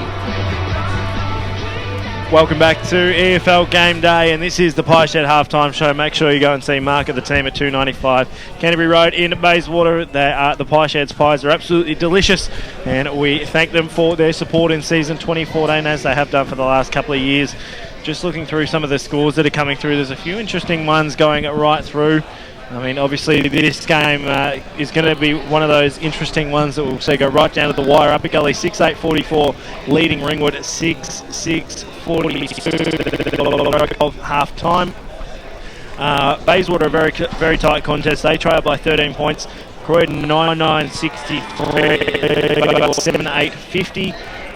7-8-50. Some of the two stats that matter while we get these scores in order, Tim Morgan. Yeah, as you'd expect in a 2-point game, FERNTREE Gully lead the inside 50s 26-23. Around the clearances, it's 14-12 in favour of Upper FERNTREE Gully as well. And in the hitouts, Ringwood leading 10-8. I like Jordanov's game in the ruck there for Ringwood. And then just on the personal players, David Burmeister, he's up to 14 touches, was quieter in that second quarter, only had the 5. And I think he's a real key player for Ringwood around those stoppages. We were talking there that the midfielder gets on top in this second half is probably the team that's going to win, and I think he's going to be crucial because anytime he gets it, it's almost a score for Ringwood. Exactly right, and just looking around, Doncaster 3-7 leading. Some interesting scores, Brash, coming in from across all Eastern Football League grounds at the moment. Oh yeah, it's a great Saturday afternoon, and it's always good when the games are close. It gives the supporters of both sides just a little heart going into that second half. Dyson. 10-10 lead Blackburn 4-6 the afternoon. He looks supremely dangerous for 5 minutes, and that's part of the problem. They need to get him into the game, and when they do, it will be better for it. Across into the Channel 9 newsroom, and that's where we find our man Clint Stanaway, a very happy man, Clint Stanaway. The D's are up and about. They are up and about indeed. In fact, Port booted the first 4 goals of this match, and we all thought this looks ominous, but Melbourne has shown plenty of the front. They're by 4 points up there, making clash because the first for premiership points up there in the red centre. The Power, they've got injury problems too because Chad Wingard has just been stretchered off. We'll have all the highlights, of course, tonight at 6, along with the rest of the day's news, including a man in charge, some lacerations to his arm after an alleged machete attack in Springvale. The Melbourne fertility breakthrough for breast cancer patients. Flights in and out of Darwin and a volcano eruption on a remote island east of Bali. Swallowed up. These are incredible pictures of a massive sinkhole that's claimed part of a Florida car park. We are live as Michael Long walks his 100th dream time at the G. Nick Maxwell says he could be sidelined for up to 4 weeks with a calf strain. Plus, Hawthorn stand-in coach Brendan Bolton feeling plenty of nerves ahead of his debut tomorrow against GWS as James Frawley goes bang. The Demons now up by 12 points. Looking to see your smiling face once the D's get up at 6 o'clock. Thanks very much as always, Clint. Thanks, guys. Thanks very much, Clint Stanaway from the 9 newsroom. And speaking of Brendan Bolton, if anyone's ever seen him, he's one of those guys that will most likely need a booster seat in the coach's box when the Hawks play this weekend. But in terms of Eastern Football League stuff, and we'll go around the grounds, you've got most of the scores coming through at the moment, Will Taylor. Yeah, let's have a look at Division 2 first. Park Orchards have hit the front. They lead the Eastern line over Nunawading by 67 points at half time. Surrey Park by 29 over Coldstream. We haven't got a score from Forest Hills. So out of those games, please put through the scores on Twitter at Footy EFL. In Division 3 today, it is 1 turnovers. Heathmont by 4 turnovers. South Belgrade over the Basin by 11 points. And Mitcham over Whitehorse by 56 points. If you're out at Churnside and Templestowe, you can please tweet through the scores as well. In Division 2 today, it is Croydon over Bayswater by 13 points, Doncaster over Mulgrave by 6 points, and the Waverley Blues over Doncaster East by 27. In Division 1 today, it is Vermont over Montrose by 24 points, Roval over South Croydon by 11, East Ringwood over Scoresby by 35 points, so Scoresby won that quarter by just the 7 points, and Norwood leading Blackburn by 40 points. Yep, that's some interesting results there. Looking at half time, good to see Scoresby, Andy, hold sway in that second quarter, gives them a little bit of hope going into the second half. Yeah, it certainly does. With such a tumultuous season that they've had, any glimmer of hope is certainly one that will be kept close to the heart for the Scoresby side. Good to see. Speaking of going around the grounds, we've got a couple of Eastern Football League juniors playing this afternoon in the Vic Metro side. They lead at quarter time over the Western Australian Swans by 12 points in their national champs game. Victoria leading South Australia in the VFL versus SANFL interleague game going on this afternoon, as we're looking to get Ray Baird on the line out of It's his experience and poise in setting up the forward moves for the Knox Football Club was certainly one of the reasons why they went into the quarter-time break with a 42-point lead. But then we came out into the second quarter, and Scoresby came out firing to their full forward, Ryan Murray, and then they got a second and 4.5 minute mark, another one to Ryan Murray, and went the next 15 minutes or so between the two half-back lines. Look, Scoresby in that quarter certainly had far more of the ball. Just a small package in the middle of the quarter where Knox were able to string 2 or 3 goals together, but by the end of the quarter, we had actually outscored them. They kicked 4 goals, 3 to 3 goals 2 in that quarter, and 3 of those goals came to their full forward in Ryan Murray, and they also kicked the goal after the siren. It was a free kick to one of the Ben Holst, the big man down there in the forward line for Scoresby, and a 25-metre penalty, so he kicked it after the siren. Look, Scoresby, if they could just withhold Knox from scoring multiple goals in the middle of the quarter, they're a chance, but they've got a lot of work to do. Ray, quickly, take the initial Knox flurry out of the game. Scoresby be right in the contest?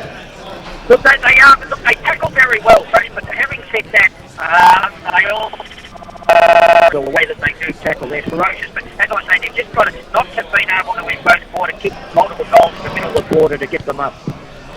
Thanks very much, Ray. Just before we let you go, we'll get that half-time score once again. Yeah, Knox 10-3, 63 to Scoresby 4-4, 28. Scoresby Ryan did 7 points in that quarter, but a 35-point lead for Knox. Thanks very much, Ray Baird. We look forward to hearing from you on the BGC Bayswater Post Match show. A couple of other scores coming through at the moment. Templestowe 3-8-26, battling away against Chertside Park 3-5-23 at half time. An interesting one. It's good to see that there's a couple of these sides that seem to be up and about for an upset at sort of quarter time, half time. Yeah, look, Dyson, I reckon Lee Horsley, for example, in a fantastic battle at the 24.5 minute mark at the third term. Quick major goal scorers for Port Adelaide. Robbie Gray and Jay Schultz each have 2. Bale, Frawley and Pedersen have each registered 2 goals to their name. We'll head back to the team out at EFL Gameday in the match of the day, the big Division 3 contest between Upper FERNTREE, Gully and Ringwood, live from Kings Park right after these messages. Good news, boys. It's 20% off to travel on Eastlink on weekends and public holidays with a car tax. So, with the money you'll save, you'll have enough. Enough for what, Coach? My birthday present next week, and I have my eye on some sparkly gold footy boots with some pandas on them. Get it. The quickest way to get around Melbourne's East. Arrive fresher, play better. Eastlink. It's time better spent in sparkly boots. The best EFL rap on radio. Don't miss Akira EFL Sunday from 10 till 12 every Sunday morning on 98.1 Radio. And the team bring you all the final scores, goal kickers, best players and ladders following a big round of EFL footy. The gang also talk to winning coaches, players and special guests to bring you the final scores from all seniors, reserves and under-19s matches. Akira EFL Sunday, going live on local 10 every Sunday on 98.1 Radio Eastern. For all the latest news and information on the Eastern Football League, make sure you check out www.efl.org.au. EFL Saturday Gameday continues. Let's head back and go local for your footy. Welcome back to Kings Park, and it's up at FERNTREE Gully 6-8-44, leading Ringwood 6-6-42. And it's a pretty competitive game, as we've said numerous times throughout this one. It's going to be this one's going to go right down to the wire. It's just looking at these scores coming through. Took all of 2 minutes. Goals to Dan King, and the Hulk has kicked his second for the afternoon. So South Croydon just starting to gain the ascendancy in their game. All sides, both sides are back out. So too umpires, all set for a start here in the second half.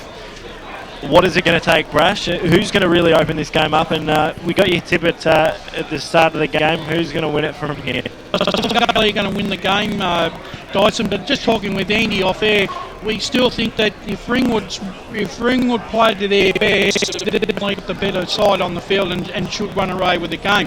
But it's going to come down to this third quarter. I think Ringwood's midfield will need to get back on top, and they're going to have to hold us maybe a 3-goal to 4-goal lead at three-quarter time, because I can see the Gully coming home and kicking on and score.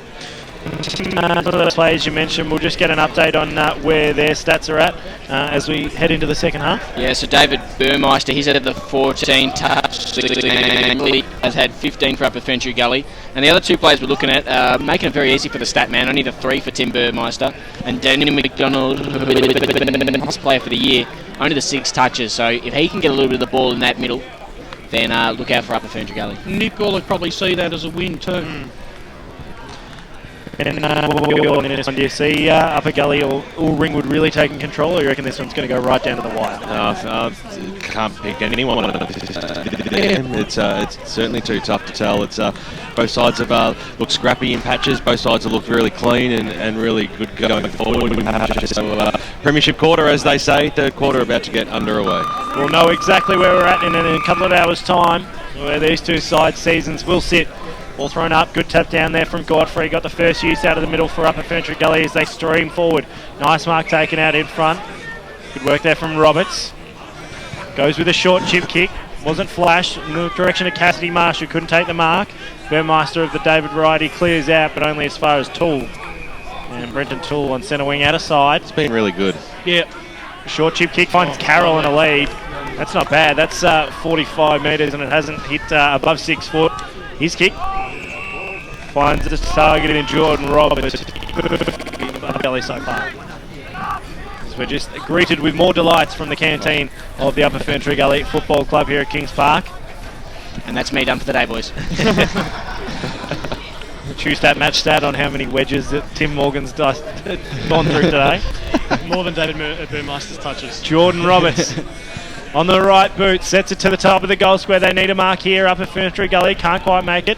Looks like it's going to head over the over the goal line and through for one behind. Let's cross down boundary side thanks to Akira urgent care to Geoff Manolitsa, as the moment that he left the room, the food arrived. Yeah, I think I might be coming to grab some of that food. Just a bit of an injury update for you. It appears as if Andrew Godfrey won't come back. He's got a left calf problem. He's got a stitch on, so he's done for the day. And also Tyson McWilliam, who came off late in that first quarter. Not quite sure if he's going to get back. He hasn't come back on since. Burmeister was the high flyer. Risley was there to mop it up for Upper Gully. Kick goes inside forward 50. Dirksen and Carroll didn't talk in the end. Ball will go towards the boundary line. Might be able to be kept in by Carroll eventually. The umpire said over it goes. I'm going to call that on Carroll. Carroll knew exactly where everyone was in that contest, but still wanted to go for it himself. So, not enough talk between the upper forwards in that instance as Godfrey got the knockdown there.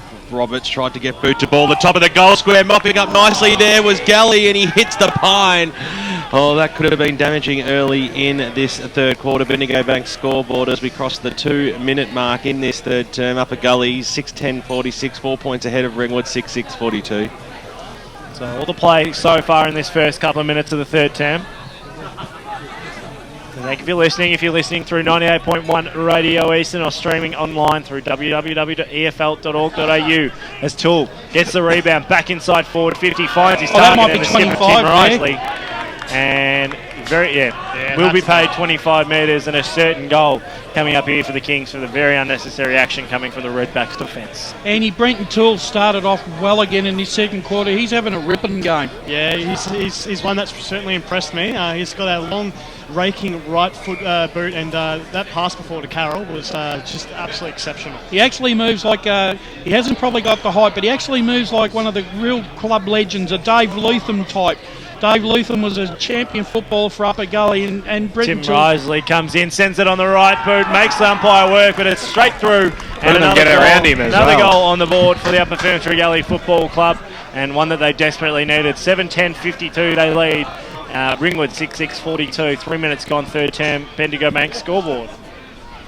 Yeah, they had some. Look, they've made all the play thus far in the in the third term, and that goal is just rewards for the effort that they've displayed thus far. So Ringwood really need a reply here, because this game could get away from them a little bit too easily here. Plenty of great games as you go local for your football, and this is certainly one of them out here at Kings Park today. EFL Gameday's match of the day, Upper FERNTREE Gully versus Ringwood. It's a 10-point margin to the Kings as Godfrey had the front spot in that instant. Ball still in the middle here at Kings Park on the left boot now. Burmeister goes up towards the half-forward line, but standing strong at the back of the pack was Lawson. Got the handball away, and the Kings will be able to stream out wide. This is White on the right boot now, kicks it up towards the wing position. That looked like a nice clean kick, but not mopping up nicely. There was Toole at the bottom of the pack. Kick up towards the half-forward line, streaming out for a long way out from goal was Andrew Godfrey, and over the boundary line it goes. It's going to take an effort, boys, but apparently Scoresby have kicked the first. Interesting one out at Knox Gardens. So Jason Godfrey will go up against Aaron Riddle. And two big units, that's certainly for sure, as it comes out now to Silva. Went off earlier in the game with a cut, came back on and kicked it inside forward 50, bouncing football away. This is Josh Gray, will get a little handball away. Probably should have got boot to ball then. Got it to Davis, back to Gray, who scrambles it on his boot. They stream forward once again off the bottom of the pack. Blythe couldn't pick it up. It's wrapped up. Nice tackle there from Cuts. So 30 out from the Ringwood goal. They need a goal here just to keep themselves in touch. Ball to be thrown up once again. Tap down, Ringwood will get the ball away. Burden couldn't take it with it, so too Carnelli gets his handball away. It's held up. Umpire just lets play go. Nice tackle off the bottom of the pack there, Lang. Dyson, early in the second quarter, Ringwood were down by 16 points, and they had it all to do. Sorry, I meant to say Upper Gully, and they had all to, and they've changed it. Now it's Ringwood's turn to do the same. Exactly right. Well said, Andy Paolacci, in special comments. Could have nearly been in the back then on Greg. We just hit a bit of a lull. A couple of contests just slowing play down now. 7 minutes gone, third term here on EFL Gameday. It's the Kings and the Redbacks. There'll be a free kick. This will ease the congestion a little bit. It'll go the way of Ringwood. And now a chance for the Redbacks to score. This is exactly what they needed. Controlled a couple of minutes of play. Now they finally get the shot at goal that they needed. I think it's going to be Lang who takes the ball. Must kick this goal, Lang. Must kick it. Kicked one for the afternoon already. Look there or thereabouts. Had a fair few shots at goal this afternoon. This the most important though. Comes in now. Scott Lang. Off the left boot, makes no mistake. Just glides that one home for the Redbacks. 7-6-48. 8-10-58. Upper FERNTREE Gully still lead this one by 10 points. 8 minutes gone, third term on the Bendigo Bank scoreboard. And I tell you what, they're there or thereabouts, and they just need to keep hanging in. They certainly do. They just need a little bit of X factor when going forward. Again, I call that man Mitch Brereton. He needs to get into the game, whether they move him into the midfield or whatever they need to do. They've just got to get him into the game. But there's certainly still a chance here, Ringwood.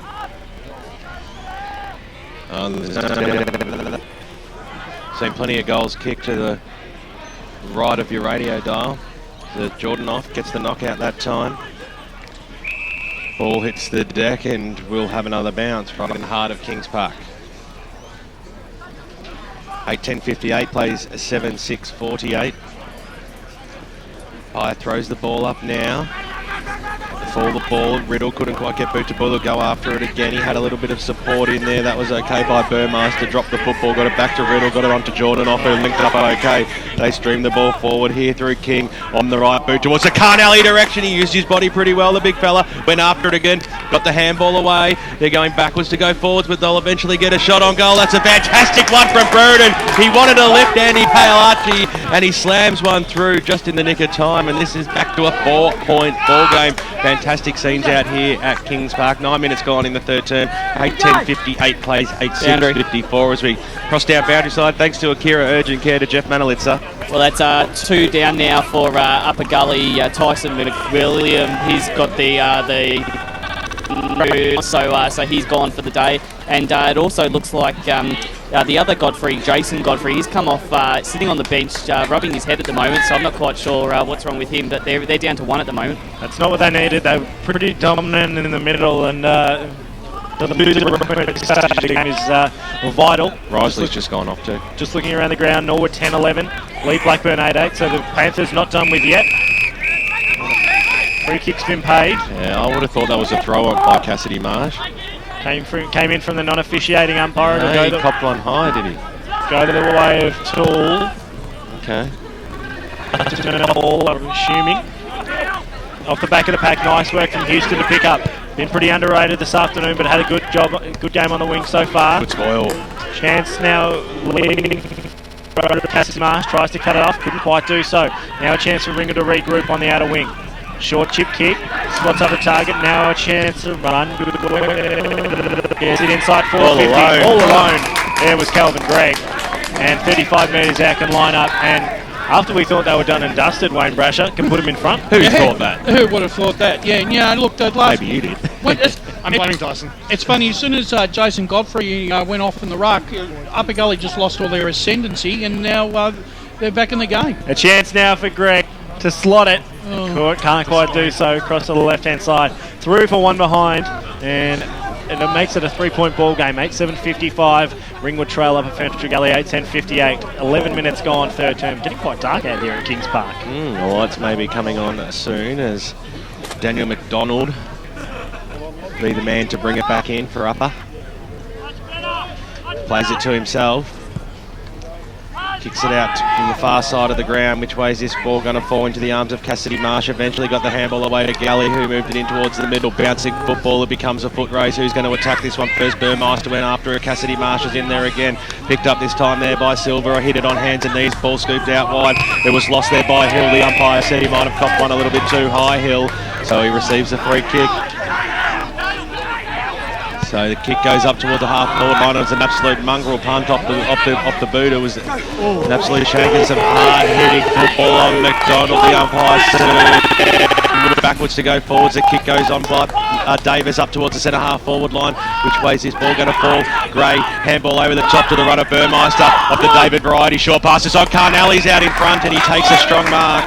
About 45 metres out, a 50-degree angle, but a chance to once again to put the Redbacks back in front.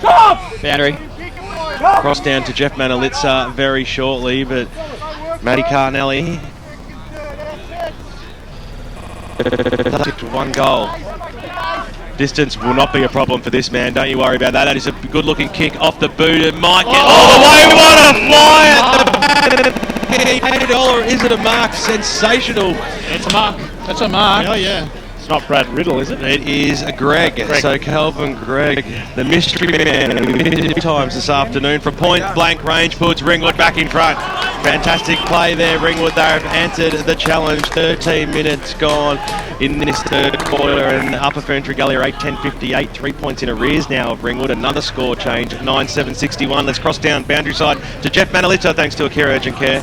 Mixed news for Upper Gully as Jason Godfrey goes back on, but just limping off at the moment is Harrison Taylor. Looks like he's got a left hip problem and just stumbling and getting assistance to the bench at the moment. So how many are available on the bench at the moment? So 2 are in tracksuits at the moment, and you've also got Harrison Taylor coming off with what looks like an injury, which we'll see him out for the rest of the day. Looking down to 1, the Kings at the moment at the 13-minute mark of the third term. It's going to be a long quarter and a half. if they can't get any of those boys back on. And just looking in that contest, Godfrey didn't look too comfortable going up in the ruck. There's Ringwood clear out through Silver. Nice chance to try and work it out. Inside forward 50 up FERNTREE Gully go in the Carroll direction. Got all sorts of in the back on that occasion. Didn't win the free kick though. Roberts can slot one here and just get one back. And that's drifted like you would not believe. Glenn McGrath would have been impressed with that one. It's hit the post and through for one behind. 9-7-61 plays 8-11-59. A 2-point ball game here at Kings Park. 14 minutes gone, third term on the Bendigo Bank scoreboard. You cannot afford to miss open goals like that. They've hit the post a few times today as well, Upper Gully, so they've missed some really good opportunities. 2 points is the margin. Ringwood have the lead. The kick by Davis once again was the beauty, but the big ruckman Jason Godfrey took it. Went out wide to Toole. Toole from about 70 metres out kicks it in towards the forward pocket. The kick's got to be good. In position A there, McWilliam got the handball back. That's okay. McLaughlin, short passes on. They've just got to hold this up. Toole will have another go at it. It's about 60 metres out from goal, but there's about 18 or so players inside the forward 50. The kick's got to be centimetre perfect as it paddles towards the boundary line. Jack Gill laying some pressure, and we'll see a boundary throw in about 20 metres out from the upper goal. Brush, how important is the fitness going to be, in the remainder of this game? Well, it's going to be vitally important for Upper Gully because with 2 men down, they've now had to resort to have Risley and Toole rotating off the bench to keep run through the midfield. So as the ball's been thrown in, a scrambling kick across the face of goal, they're actually down to 21 on the bench. Yeah, that's not a good sign. So we just saw Harrison Taylor limping off before, but there's still in there. Nicely done there by Riddle to get a sweeping handball out wide, and he was looking for his teammate that time in Weston. Couldn't quite trap the ball coming in through. First support was Hill. Ball still stayed inside the line. Good play by both sides to keep this footy going. Handball over the top to Toole. Could nearly been a free kick to Upper. Then for after the play, goes in towards the Carroll direction. He has to get down. He's a clever footballer. Got the handball away. Godfrey, the big man. Can he pick the ball up? Goes up. The football nearly could have won on a free kick there. Jack Gill comes in over the top as well. The umpire said, "Give it to me," and we'll bounce it about 20 metres out from goal. So 16 minutes gone. 2 points the margin. Upper FERNTREE Gully looking for another score change as Godfrey just gave one in the back there. The ball goes to the top of the goal square. Who's going to be able to get boot to ball? Possibly Ringwood. The kick goes as high up as it does long. Going after it there was Gill. Little scrambly kick. Trying to get it out of that danger zone. The man at the moment, Daniel McDonald, gets a handball away to Toole, who's had just so many touches this afternoon. Switches the play out wide very nicely now. Tyler Willis takes the mark. Short passes on. It's got to be a good kick. Big fly over the back there by Cairns. He couldn't pull the mark down, but he won the footy anyway. Kicks it up towards the middle of the ground. Carnelli comes streaming out. They could really make the pays. He swings around on the right foot. Kicks it inside forward 50 at the back of the pack. Gray might be able to run onto this one, but it might be a free kick to beat. There might be advantage paid. Surely, Which pays the umpire going to pay that? Yeah. Advantage paid, and Danny Gray kicks his second goal of the afternoon. And on the Bendigo Bank scoreboard at the 17-minute mark, it is Ringwood 10-7-67, Upper FERNTREE Gully 8-11-59. After that initial 5-minute opening stance there by Upper Gully, Ringwood have just taken complete control of the game, and it's all because of the Upper Gully unable to rotate that bench. Just trying to work out our goal kickers as we go. Danny Gray's got one for me. I've got Danny Gray's one. Yeah, so have I. I reckon he was a bit lucky there too. I think he had a hand in the back. I think he might have just set all three of them on their way over and got out the back there. Just nestled them all. Ball back in the middle once again here at Kings Park. I was just going to say, no surprise I think that you've called Danny Gray, Carnelli and Brereton back in the game. Those three dynamic forwards are getting their hands amongst it. Exactly right, as Risley picks it up for the Kings, but his handball was dispossessed in the end. Josh Gray picks up a chance now for the big man to get under. Couldn't quite do so. Riddle gets held up by... Can't quite do so. He just floated around. Nice work to keep it in front of him, Brereton, who sees it over the boundary line and out of bounds. One thing, when it gets a little bit dark, I can't see any Ringwood numbers on the backs of the players. Yeah, who thought that red, white and black was as good as a colour combination? Ball thrown in once again. Nice tap out the back. Lachlan to try and pick it up. Held up. And that ball's going nowhere. So this game at the 9.5-minute mark just hit a little bit of a lull. Some of the Tuesday. It's very interesting to note that there seems to be a few black clouds just rolling in despite the lack of wind, Wayne Brasher. You're going to haunt me with that one. Still in the Ringwood forward 50. Look at Toole. I tell you what, he's just been everywhere so far throughout this game. Yep. And not only is he probably putting his hand up as a definite Trojan workhorse, That's but what I was gonna say, aptly named. also one of the FERNTREE Gully Best on Ground award winners could possibly be in the votes this afternoon. Trying to get away from defenders was Weston, who kicks back, just clears a bit of space. He's got Gray, decides not to go to the big man. Now they go inside forward 50 once again, looking in the Danny Gray direction. Can't find him. Ball spills out the back of the pack. Nice work to try and take it away there was beaten. And now a chance for Upper Gully to regroup out of half-back. And the kick goes up towards the wing position. Again, very valuable meterage. It might be able to be kept in here by Gully. Copped one off the football. The umpire said play on. Roberts came charging through, got it away to Tulu. Link up in the middle of the ground to Risley. Kicks up towards centre half forward. The ball sits up in the air at the back of the pack. Who's going to be at the first one to meet it? It'll be Gill. Right on his hammer though is Carroll. Gets down. Gets up. Handballs over the top. This is good play. Roberts runs in and slams it through. That's his third goal of the afternoon. And Upper FERNTREE Gully get very, very close to Ringwood now. It's only a 2-point margin, 21 minutes gone. We're into time on in the third term, and the Bendigo Bank scoreboard shows 9-11-65. The Kings 10-7-67. The Redbacks as we cross down boundary side. Thanks to Akira Urgent Care to Geoff Manolitsa. Level Risley, Toole, Carroll, all involved in that, and they're the three keys, I reckon, for Upper Gully today. I'm Nos 11-8-74, leading Salisbury 6-5-41. Heathmont 9-10-64, lead South Belgrave 9-4-50. Jets at home. Ball back in the middle once again here at Kings Park. More importantly, as Upper Gully try to get the clearance. Toole gives his handball life, finds Lachlan, who goes inside forward 50. Penetrating kick. Finds Carroll out of exactly what they needed. Just when it was starting to look ominous again for Upper FERNTREE Gully, they could possibly hit back with a couple of goals within a minute. You're writing off every side every 10 minutes, Dyson Baker. It's like they're listening to us. As soon as they hear that, they're not playing so well, they lift. And it's brightened up again too. So Brad Carroll. No wind there as well, Brash. Lining up for goal number 2 to put the Upper Gully back in front. Sends it on its way. It's a nice kick off the boot. Looks pretty good. Goal umpire wasn't all that happy with it.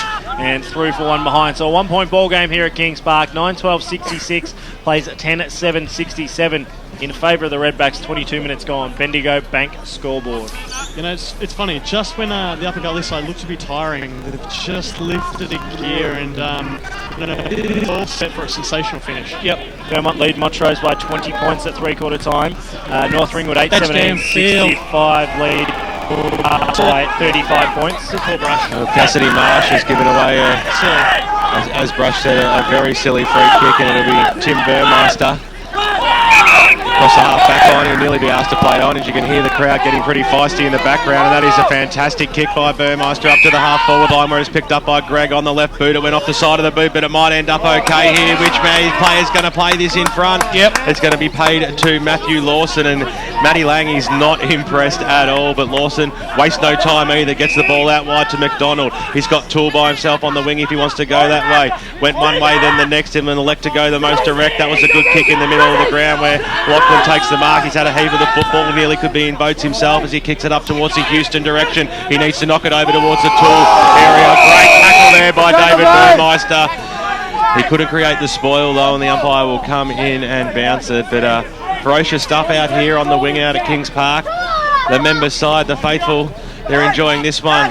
As Burmeister got the handball away, it was picked up by Riddle. He broke one tackle, then the next, couldn't get the handball away, and over the boundary line it goes right in front of us here in the broadcast position.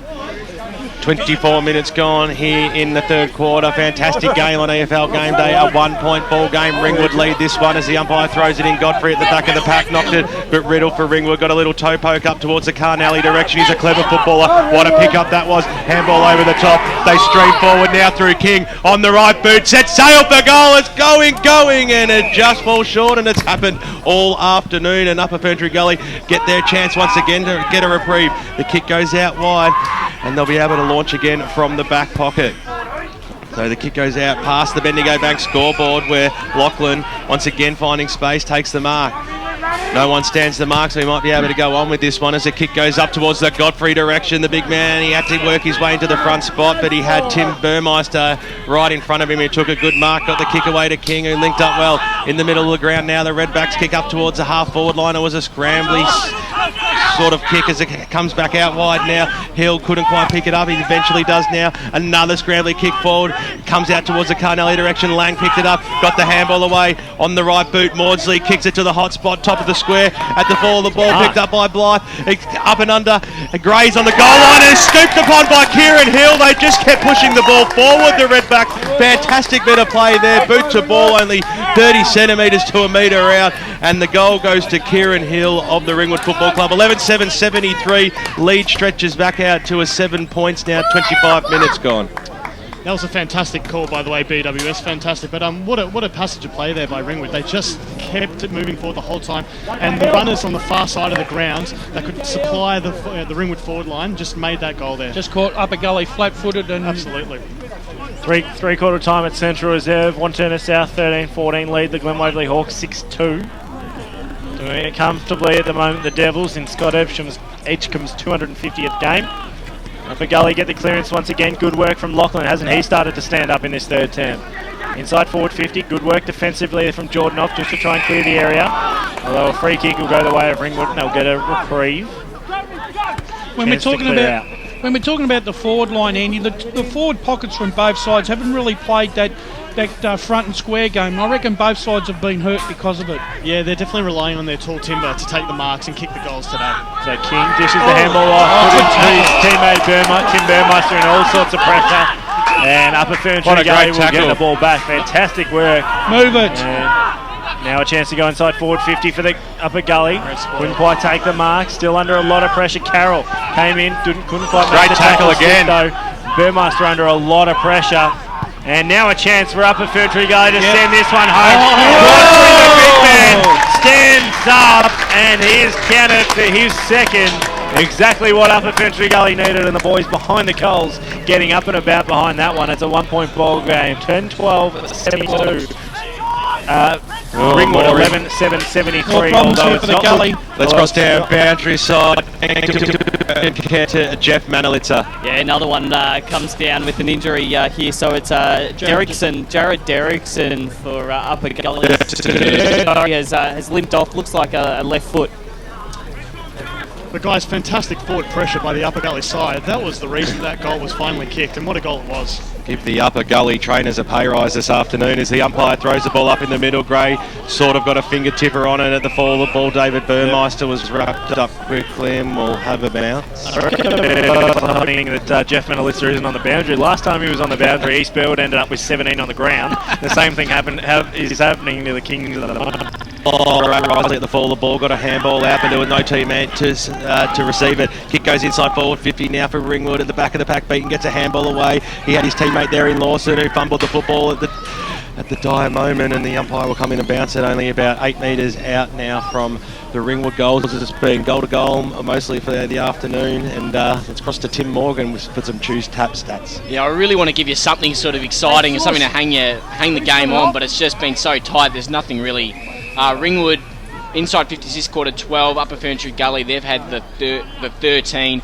Clearances are 7-6, so just a real tight contest. Tim Burmeister hasn't had much of it, the 5 touches with 2 air swings in the last 2 minutes. So the umpire threw the ball up, and we'll do it again, and we'll do it again as we go around the grounds. Mulgrave 5-8-38 trail, Doncaster 6-10-46, Surrey Park 11-11 lead Coldstream 5-8. Eastern Lions are sticking with Park Orchards 8-14-62 Park Orchards 8-8-56 the Lions at 3/4 time. Another stoppage. This time a ball up, comes out, McDonald. He was almost legged then, a bit of an interesting handball out wide to find Willis, who was heavily met by 3 Redbacks, picked up by a Brereton, snaps around the body. Which way is this one going to go? Oh, Mark Carnelli! He just judged it.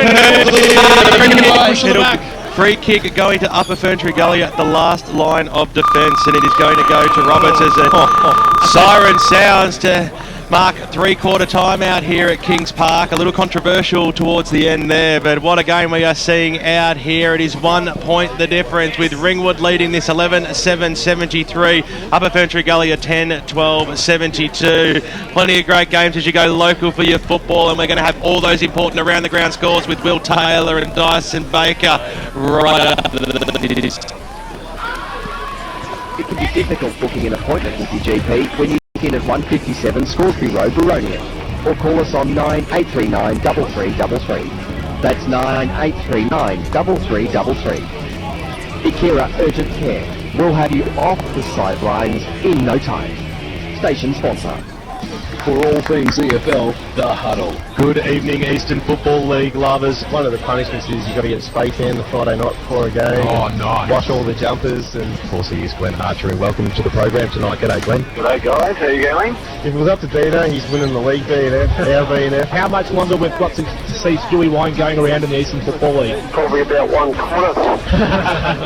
6 p.m. every Wednesday on 98.1 Radio Eastern. David Watson with you on Radio Eastern 98.1 FM. It's currently 18 degrees outside at the outer eastern.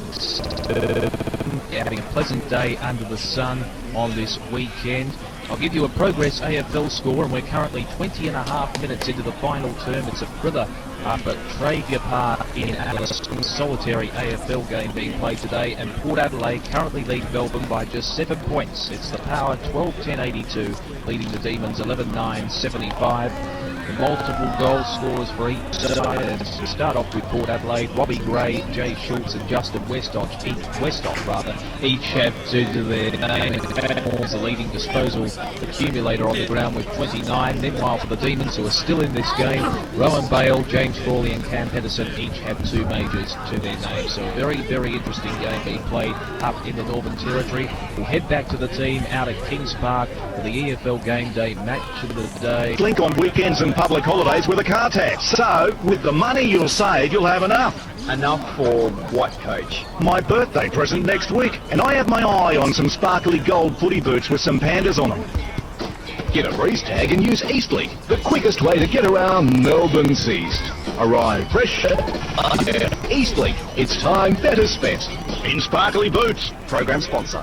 For the best EFL rap on radio, here at EFL Sunday from 10 till 12 every Sunday morning on 98.1 Radio Eastern. Ben Warren Smith and the team bring you all the final scores, goal kickers, best players and ladders following a big round of EFL. All the leading coaches, players and special guests to bring you the final scores from all seniors, reserves and under-19s matches. Akira EFL Sunday, going live from 10 every Sunday on 98.1 Radio Eastern. For all the latest news and information on the Eastern Football League, make sure you check out our website www.efl.org.au. Controversial end to that third quarter. All the time, it is a 1 point lead to Ringwood. They lead 11-7-73 to Upper FERNTREE Gully 10-12-72. Before we get the Tuesday match stats from Tim Morgan, we'll go around the grounds with Will Taylor. Yeah, let's have a look at Division 4 first. Surrey Park are leading Colsham by 39 points, and Park Orchards leading Eastern Lions by 6 points. If you're at the Forest Hill Sylvan game or the Warrandyte Kilsyth game, make sure you We're actually getting updates through from that game. It's a 3-goal lead to Sylvan. Warrandyte Kilsyth, it's a pretty comprehensive lead to Warrandyte at the moment. 11-11-77 leading Kilsyth 4-5-29. In Division 3 today, 6 points over South Belgrave, Wanturn Surf by 54 over Glen Waverley, and Templestowe by 20 over Churnside Park. Just wait until he reads this one out. Look how excited he'll get. Well, Doncaster lead Mulgrave by 8 points, North Ringwood by 35 over Moorbark, and the person who tipped Bayswater to win now leading this game by 31 points. Bayswater 15-11-101 to Croydon 10-10-70. Bayswater kicked the whole of their first half total in 1 quarter, so leading that game by 31. In Division 1 today, Vermont leading Montrose by 20 is South Croydon. Goals 2 in the third quarter, leading that game by 18 points. And Knox leading Scoresby by 33, so Scoresby won that one by 2 points, and Norwood leading Blackburn by 32. Some of the Choose Tap match stats, Tim Morgan. Yeah, as you'd expect, just really tight. on the scoreboard and on the stat sheet. Ringwood 35 inside 50s to Upper Ferntree Gully's 39. The clearances 18 to 20. And the only real advantage Ringwood have had was in the hit-outs. They're leading them 17 to 11. And in the players that we've got today, David Burmeister cooled off a little bit that quarter. He only had the 4 touches. He's got 18 for the game.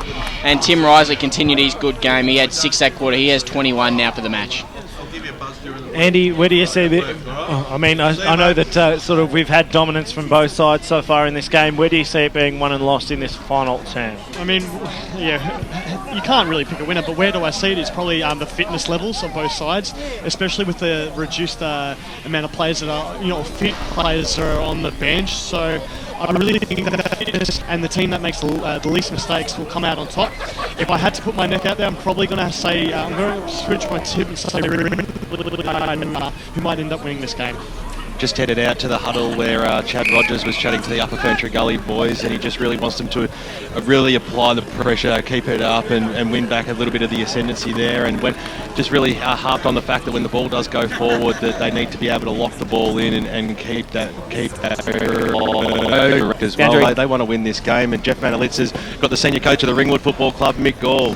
Yeah, I've got Mick with me, and Mick, a good quarter for you. 5 goals in that quarter after they kicked a couple early on. Yeah, unfortunately let in the last half of that quarter, so it was a bit disappointing. But yeah, the boys' work rate lifted them dramatically in that quarter. And certainly going to be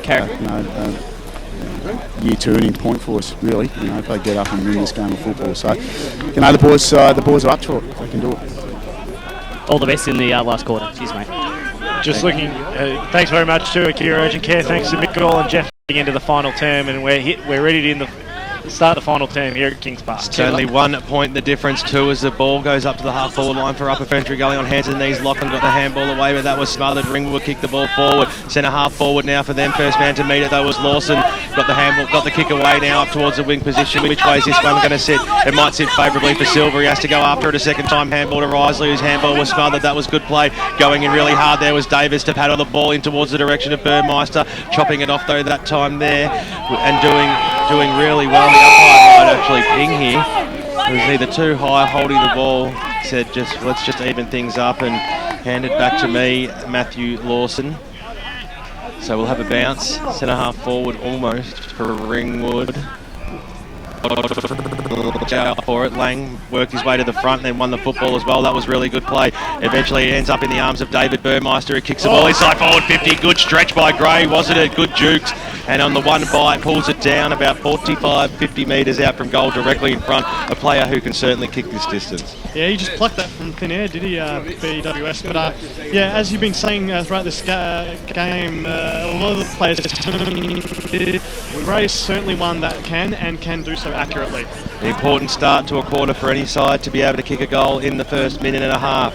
Danny Gray, 1 goal to his name for the afternoon. Can he make it 2? The kick goes onwards and upwards through for 1 behind. Perhaps distance did push him a little. Minor score is the result. We're out to a 2-point ball game now. Ringwood have that lead as we cross down boundary side to Geoff Manolitsa. Yeah, just to recap on the injuries down here on the boundary. So Upper Gully are three guys down. Harrison Taylor has done a hip, Godfrey the left calf, and McWilliam with concussion. And for Ringwood, they've got Parsons out with a quad and also Jordan off with a groin. And at the moment, Upper Gully just seem to be rotating Toole and also Risley on the bench with that last man. Doing a fantastic job at Geoff Manolitsa all day, riding solo on the boundary line as the kick goes inside forward 50 now for Upper Ferntree Gully. Good tackle there by Carroll. He might eventually win the football. Handball out wide by Roberts. On the run here is White. The kick goes inside forward 50. Oh, magnificent spoil there by Blythe. Put his body right on the line there. Who's going to be able to win it now? Snap around the body to the top of the goal square or thereabouts. Player in position A. Carroll, he was all alone. He plays on, snaps around the body. Tried to be maybe a little bit too clever. Could have gone back and had a real shot at it. Minor score. Back to a 1-point ball game. 2.5 minutes gone. Upper Ferntree Gully 73.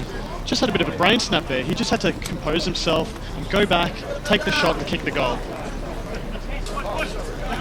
So just we're slowly getting there as Davis kicks to the commentary side, looking for a target, caught in back position. Tim Burmeister tries to win it at the fall of the ball though, can't quite do so, gives it away to Gray. Gray, boundary line becomes his friend right in front of the Ringwood coach's box here at Kings Park. So 3.5 minutes gone, final term. BWS glad he picked this game. It's going to go right down to the wire. Nice kick came out the bottom of the pack there from Silver. He's sparked up in the last couple of minutes. And a nice mark taken in the last line by Maudsley. Kicks to the outer side. Just went over the head of Davis, who got pushed in the back. Nice work there from Cassidy Marsh. Lucky not to give away 25 there. The free kick will go against him though, and Ringwood a chance to regroup. Brad Carroll found himself a bit stiff because he had the ball and it was 25 metres out directly in front. Alas, it's Ringwood who are now on the attack. Making a meal of it though, as Burmeister kicks up towards centre wing on the outer side. Just developing some sort of play now. Needs to bounce for him. Good work there from Lang. Picks up. Inside forward 50 in the Count Alley direction. Matt, one out. No, it's actually in the back. It's Gray. Yeah, it is a free kick. So two calls within the space of about 5 minutes. And there's your 25. So Braden Beaton will receive that as the ball was not handed back in a proper fashion. And I'd love to get some real estate off that umpire because that's about 45 metres. Godfrey, middle of Kings Park. Puts himself under a bit of pressure. Gray almost touched. He did touch it, umpire said. So under a lot of pressure right at the fall of the ball. Good work off the back of the pack. Lachlan.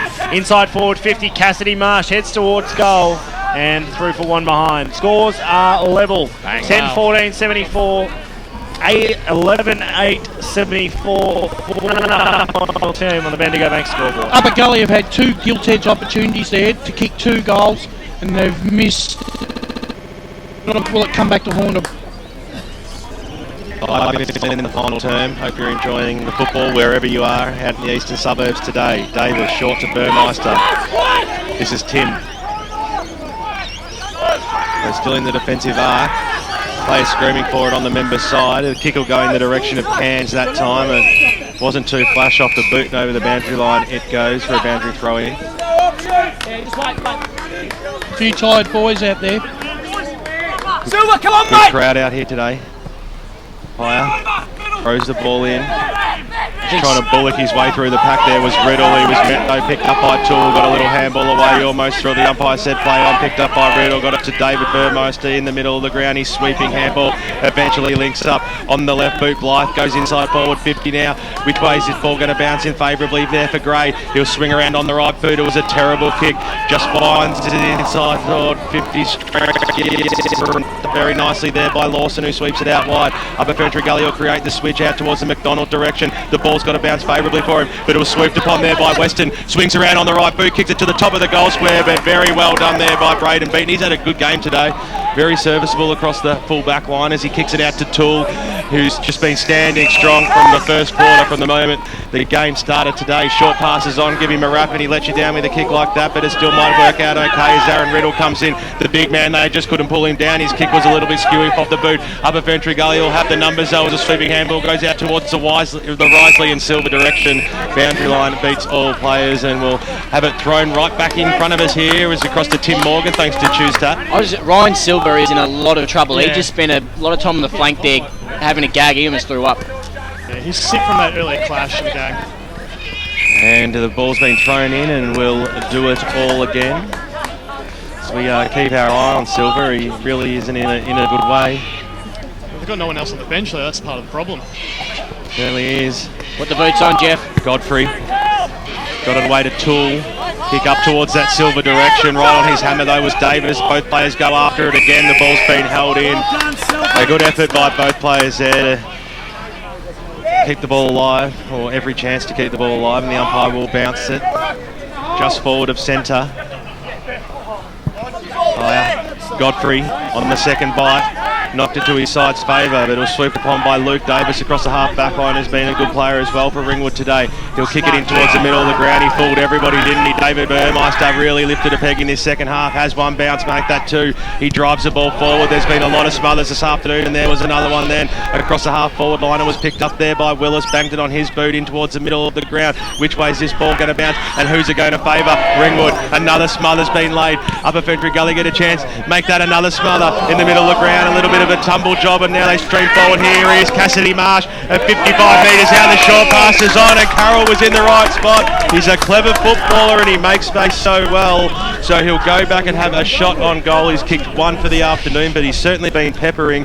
And what a kick this is in the context of this game. Scores are level out here. 8 minutes gone, final term. Brad Carroll really needs to kick this goal because he's had opportunities throughout the day where a few of his mistakes mentally may have cost Upper Gully any sort of momentum, or in fact they could be in front because of it. He's kicked one goal. He'll kick from about 40 metres out. Looks very deliberate in his approach. The crowd will tell the story. Leans over the ball and puts it straight over the goal umpire's head. And look at the boys get over to him too. Other FERNTREE Gully have hit the lead in the final term. 11-14, 80 on the Bendigo Bank scoreboard. 1 goal ahead of Ringwood. 11-8, 74. Couple of goals each way at Park Orchards. 10-14, 74, leading the Eastern Lions. 10-10, 70. That one's going to go right down to the wire. So too is this one. Some of the Choose Tap stats. Tim Morgan? Yeah, just that midfield, interesting battle there. David Burmeister, he's had 3 touches. Have not seen Risley all quarter yet to get a touch. Well, back in the middle once again, a 6-point lead in favour of the Kings. Would have been even contest in the ruck as it's been all day. Riddle gets the handball off and away they go. Brad Riddle inside forward 50, bouncing ball. Chance for Upper Gully to clean up. They've got plenty of numbers back. Nice work. The handball came from Lachlan, who's been good today. Just setting things up nicely. Risley gives his handball away. They moved it up to centre wing, commentary side. Good. Now they're just a series of handballs. They put themselves under a little bit of pressure. Silver, his handball was a bit too hard to handle, and the ball's held up right in front of Arakira Urgent Care boundary rider Geoff Manolitsa. That didn't turn out, but the intent there was for Upper Gully there to run that ball. So 10 minutes gone, final term here on EFL Gameday. It's a 6-point lead to the Kings. Nice. Risley, fantastic work to clear the contest. Now they're a chance here, the Upper Gully. Great kick off the back of the pack. Can't quite get there from Bayer. And over the boundary line and out of bounds. It bounced off the post. Still too early to call the winner in this game. Both sides are, swinging backwards and forwards in momentum. Boundary. Down boundary side to Geoff Manolitsa. And just the work of Risley as well. The last goal was a result of a smother and that opportunity there from a great handball. Just got interesting at Tarara Road. Montrose have kicked the last 3 unanswered. They now lead by 9 points at the 15-minute mark. Cassidy Marsh gets it away. Now a chance for Ringwood to clear. Good work there from Burmeister. Under a lot of pressure, Carnelli just tapped it along to a teammate trying to find David. Burmeister did so. Just a series of handballs. Now they get a chance to clear away, get a clean possession. Now to the outer side, they just slow play up. Probably need to just contain a bit of the emotion and just hold play up, you reckon, Andy? Yeah, I certainly think that's the case. And great work there by Carnelli. He had to go there. He had a player coming right at him. And he chose to go at the ball, and now they're about to go inside 50. Burden, long kick down, a long way from home for him. Finds Carnelli, but it's gone over the boundary line and out of bounds. So it is a 6-point ball game. 11.5 minutes gone, final term here on EFL Gameday. So the umpire brings it back in. Carnelli will go up against Godfrey. Third man up there was Roberts. Got a fist on the ball, but the Redbacks have the numbers at the fall of the ball. Jordanoff bangs it on his boot, kicks it inside forward 50. Willis nearly could have copped a free kick there. The umpire said play on at the fall of the ball. Was ripped apart there. Trying to break a tackle, Weston, and the umpire said give it to me. We'll call him extremely lucky on that occasion as trying to break through a couple of tackles. The umpire will start it again. Jordanoff. Easy knockdown that time. Which way is this going to end up? It's going to end up for the Redbacks. Swinging on the boot is Hill. Set sail for goal to the top of the goal square. It's staying in. Is it? It's still alive. A bit of a wrong and bounce. And favoured Upper Gully in the end as the kick goes in towards the Tool direction. And wherever Tool is, he takes the mark really. Let's face it, as the kick goes out wide towards the Willis direction. He wants to link up with a handball to Silver. Which way is this going to go? Lachlan came in to lend some support. Got a little handball out wide. Swooped upon there by McDonald. Will go backwards to go forwards to the ball magnet in Tool. Playing up the options, Tool. This is up towards the half-forward line. Over the top there, that time of Roberts' head going in hard there was Bayer, and he almost popped one in the back. The umpire said it was fair, so right in front of the member stand out here. 50 to get into this ground today. As the umpire throws it up, comes down towards the silver direction. He keeps the ball alive. Burmeister of the Tim variety also did the same and was almost a little stiff to get called out of bounds, and almost gave a big gigantic hug to the boundary umpire as well. So, and we'll have a boundary throw in. 75 metres out from play. Godfrey just took it out of the ruck, banged it on his boot inside forward 50. Carroll had the front spot right over the top of him. The ball was knocked away. That was good play there by Gill. And the umpire says, give it to me, I want to throw this one in once again. Ball's moved down to about 35 metres out from the upper Ferntree Gully goal. Throw up now, Jordanoff, knocked down.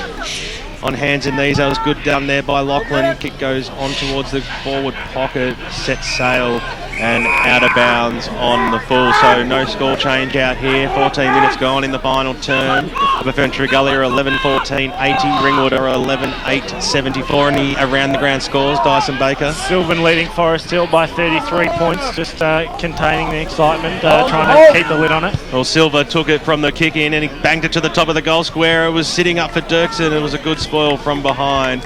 And over it goes for a minus score, and as we heard in the background, it is an important point too. 14 and a half minutes gone. 11-15-81, 7-point lead to Upper. 11-8-74 Ringwood. 4-point lead to Baronia over the Basin. What a game that is set to be as we close into the final minutes of a few of these games. Some good games in our Division 3 today, isn't there? Around Eastern Football League grounds. Mitcham are doing it comfortably over the White Horse Pioneers. 120 plays 51 at the moment. As Ringwood clear out of defence. Dangerous kick, but it looks like they'll find its target. If not, they've got plenty of numbers around the contest. Out to centre wing, out of side. Nice mark taken on that occasion by Blythe. Puts his teammate under a lot of pressure with a handball. They're trying to move it forward. Good work from Blythe again. Picks up. This kick will go inside forward 50. Exactly what they need, the Redbacks. Streaming out of attack there was Lang. Couldn't quite take the mark. Still a chance at the bottom of the pack. Broden just waiting for the handball to come out. Good tackle, Gully. It didn't come, and it's still a 7-point lead in favour of the Kings. 15 minutes gone, final term. Held up once again. We just need, all they need is just one of those targets to stand up at the moment. They certainly do, and look, they had every opportunity there, but Lane just couldn't quite take that mark before. Thrown up once again, good tap down there from Godfrey. It's wrapped up, good work from Brereton, gets his handball away. Nice work there to Riddle, sends it with a bounce. That's exactly what they needed, the Redbacks. That puts them right back into it. 1-point ball game here at Kings Park once again, 12-8-80. The Ringwood Redbacks play up at Ferntree Gully, 11-15-81. 16 minutes gone. Final term on the Bendigo Bank scoreboard here on EFL Gameday. Well read there by Brad Riddle. Summed up the situation well. Put himself where the ball was going to finish and the goal. How do you pick a winner here, guys? Like, honestly, who do you think is honestly going to win from here? Do we mention the D word? Draw? No, not yet. Anything's certainly possible. So the ball's back in the middle. 16 and a half minutes gone. 10 minutes of quality football we are expecting now as Godfrey went after it again, picked up towards the half-forward line. When you're playing front, Danny Gray usually take the mark, and he does just that. Swings around now on the right boot. He keeps the ball low in towards the direction down there of Riddle. Can he pick the ball up? He had his head over the football. The umpire said it's a free kick to the big man in the middle. And he'll have a shot on goal about 45 metres out directly in front. And as we've seen all day, it has been a tough position to kick from, but he's every chance, Tim Morgan. Yeah, Ringwood really starting to get a stranglehold in the middle of the ground. It's 8-4. Early on, it's been so tight. Neither's been able to get a clear kick forward to any key target, as we've mentioned. But I think that midfield dominance is going to hold him in good stead for the remaining sort of 5 to 10 minutes. Come on, do something. So Aaron Riddle gives it everything he's got. It's a good-looking kick. But it's pushed to the left-hand side and through for one behind, and there it is again. All 10.5 minutes gone. Bendigo Bank scoreboard 11-15-81, 12-9-81. What a ripper of a game we are seeing. Scores level out at Mount Waverley Reserve. Isn't Musso the man to stand up in quality games? Donny East.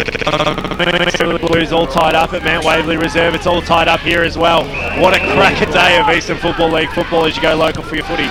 Bayer Out to the outer side.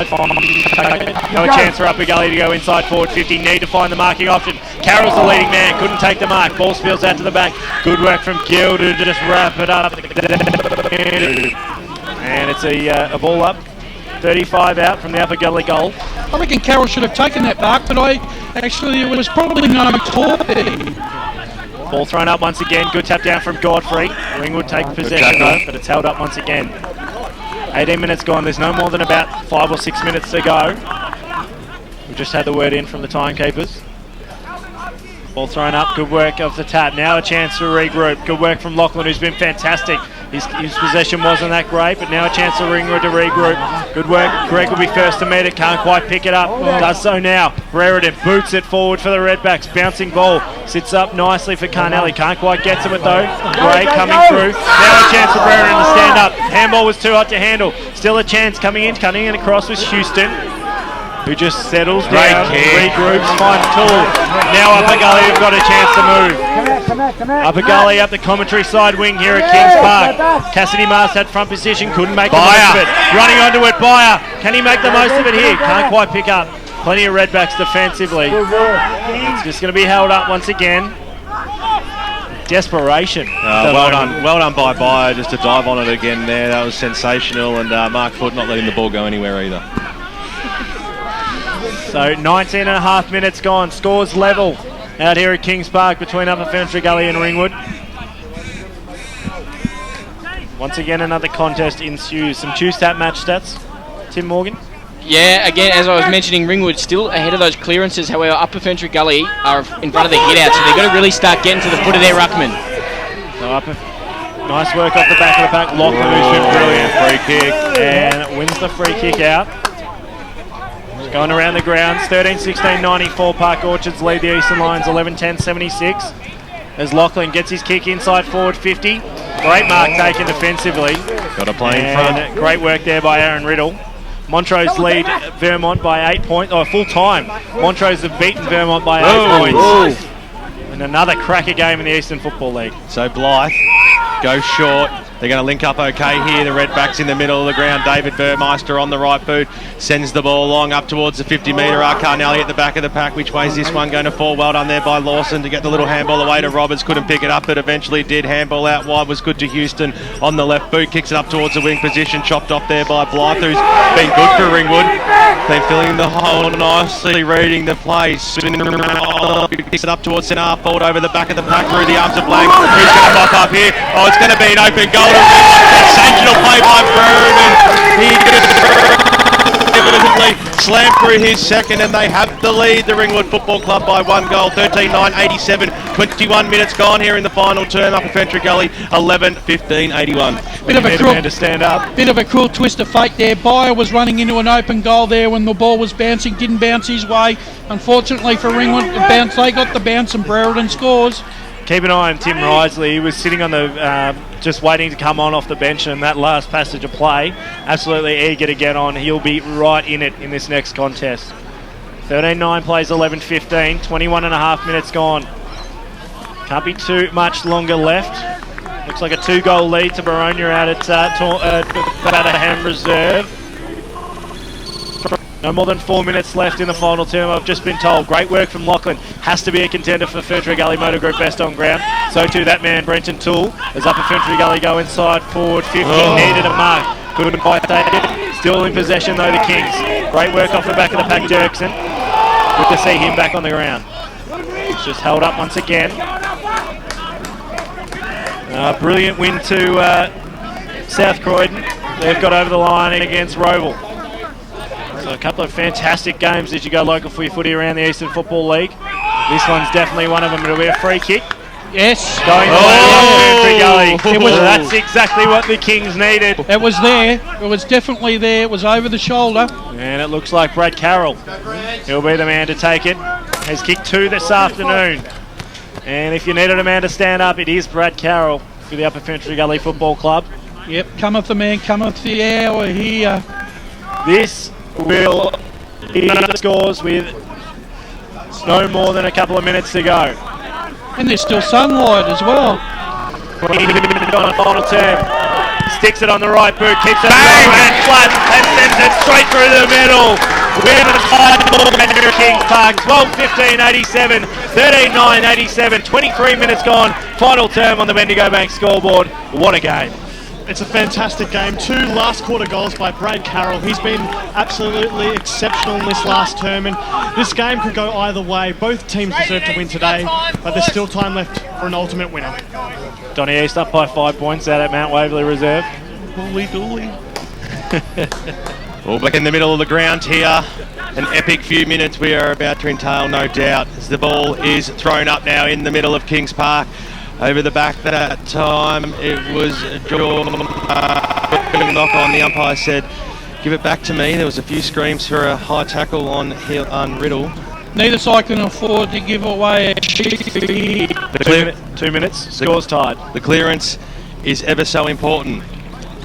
Higher throws it up. Godfrey got a little knockdown. Upper FERNTREE Gully might be the ones to win this one as the sweeping handball goes out wide. No bounce. Lachlan goes in. We should have got a free kick there. The umpire said, "Give it back to me."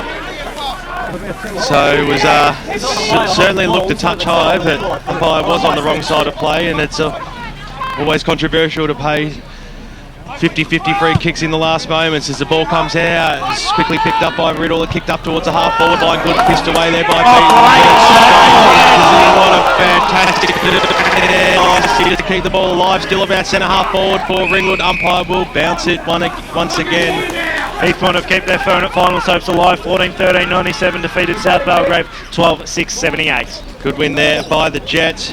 Which way is this one going to go though? Toole bangs it on his boot. He's been sensational this afternoon. Silver's got to put his hand up. He does. He put 2 up in back.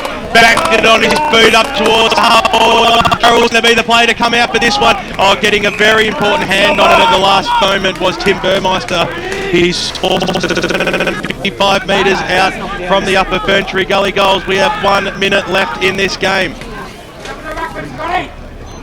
Umpire throws the ball back in now. Was well done there by Roberts to get it down. They're going to get a clearance though here. Riddle swings it on his boot. Ringwood kick goes up towards the wing position. Godfrey's there, the big ruckman, and the fall the ball. Risley later tackle. Can he scoop on it? Godfrey got the handball away. The umpire might come in and bounce this one again as Lang's wrapped up in a tackle. Eventually scoops it out. That was okay. Cairns bangs it on his boot. Which way's this one going to bounce? It might go favourably for Danny Gray. Beaton's in there as well. He gets over the football. The umpire said play on.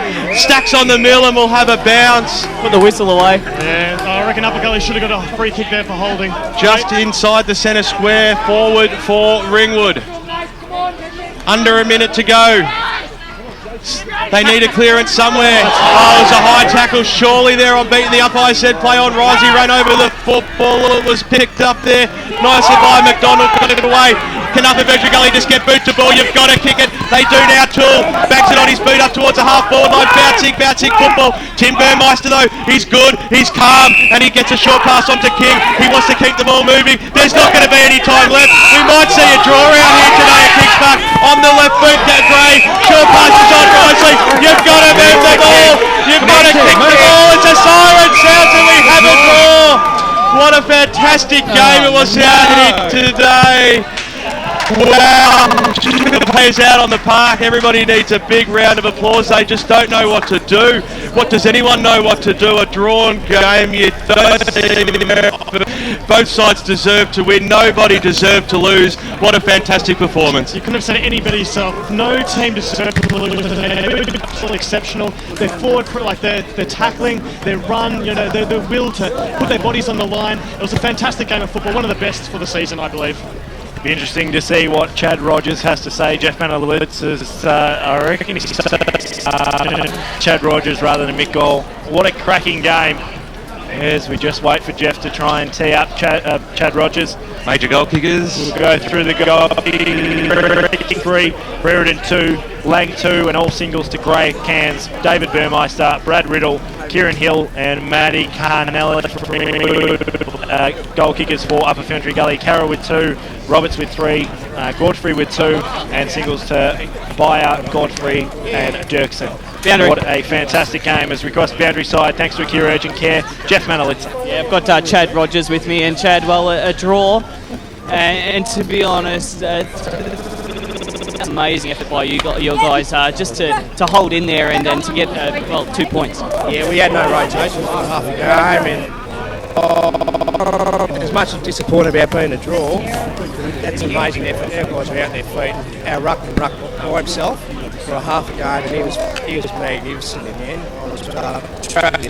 And not only that, Silva, he got knocked out in the second quarter, and you could just see throughout the game, I mean, he was in a lot of pain, and his last quarter was enormous, and we wouldn't have been in the game if he didn't finish off the game the way he did. So, I can't say any more.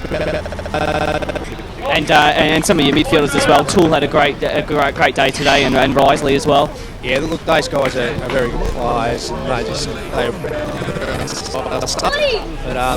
great effort. Yeah, look, well done on today. You could take away 2 points, and as I said, it was a courageous effort by you all. Thanks very much. It's hard saying congratulations to a coach who hasn't taken home the win, but everybody, as you can hear in the background, rightfully so. There'll be no song sung today. I think you said it really well in terms of Andy. You said it straight up. I deserve to lose this game. We saw both sides were dominant at certain points during the game, but when it came right down to it, that last 5-10 minutes was just hard, even contested football. It was absolutely fantastic. Exactly right. Both sides didn't deserve to lose. They gave it their all. I thought the game was well. There was just so much to like, and this is the perfect example of why to come down and watch Eastern Football League football. It's fantastic. Exactly right. Geoff Manolitsa just waiting on Mick Gall. We'll start looking at some. Oh no, looks like Mick Gall's ready to go with Geoff. Not ready for the poach yet. Hopefully, no, I was going to say stats. Hopefully he might want to have a chat. No, Mick's a bit disappointed. Not happy to have a chat. I thought that might be the case as we'll run through our Choose Tap match stats thanks to Tim Morgan. Yeah, as you'd expect, guys, just really, really tight throughout the game. And I kept saying the same thing to you, I think, for the whole game. You could have put me on a recorder, but you couldn't split these teams. The only thing you could say in that last quarter, Ringwood got ahead of the clearances. They won them 10-5, and that's mainly the only thing that you could really split these two teams on. 1 minute to go out at Mount Waverley Reserve, and it's Doncaster East that lead by 7 points. So another close game going on around the Eastern Football League. Just going through these ones. Park Orchards 15-17, 107 have defeated the Eastern Lions 12-10, 82. What a fight by the Eastern Lions. Boronia 10-15 have defeated the Basin 8-13. As they keep coming through. Croydon 20-12, 132 after we thought they led at three-quarter time. Defeated the Bayswater 15-14, 104. No game could probably be as good as this one. Mulgrave 10-10, 70 have defeated Doncaster 8-13, 61. Still waiting on that Donny East final score to come through. It's currently a 7-point lead in favour of Doncaster East. Brash, how did you find that last 5-10 minutes? Quite stunning, actually. It was, to play 120 and end up still being a 0-0 draw. You're essentially saying we came here for nothing. We came here for wedges. And I reckon I ate more wedges than 27 apiece. I think the commentators were the winners today. Let's put it that way. Oh, look, it was a fantastic game. Anyone who came out here was a winner today. Exactly. Yeah.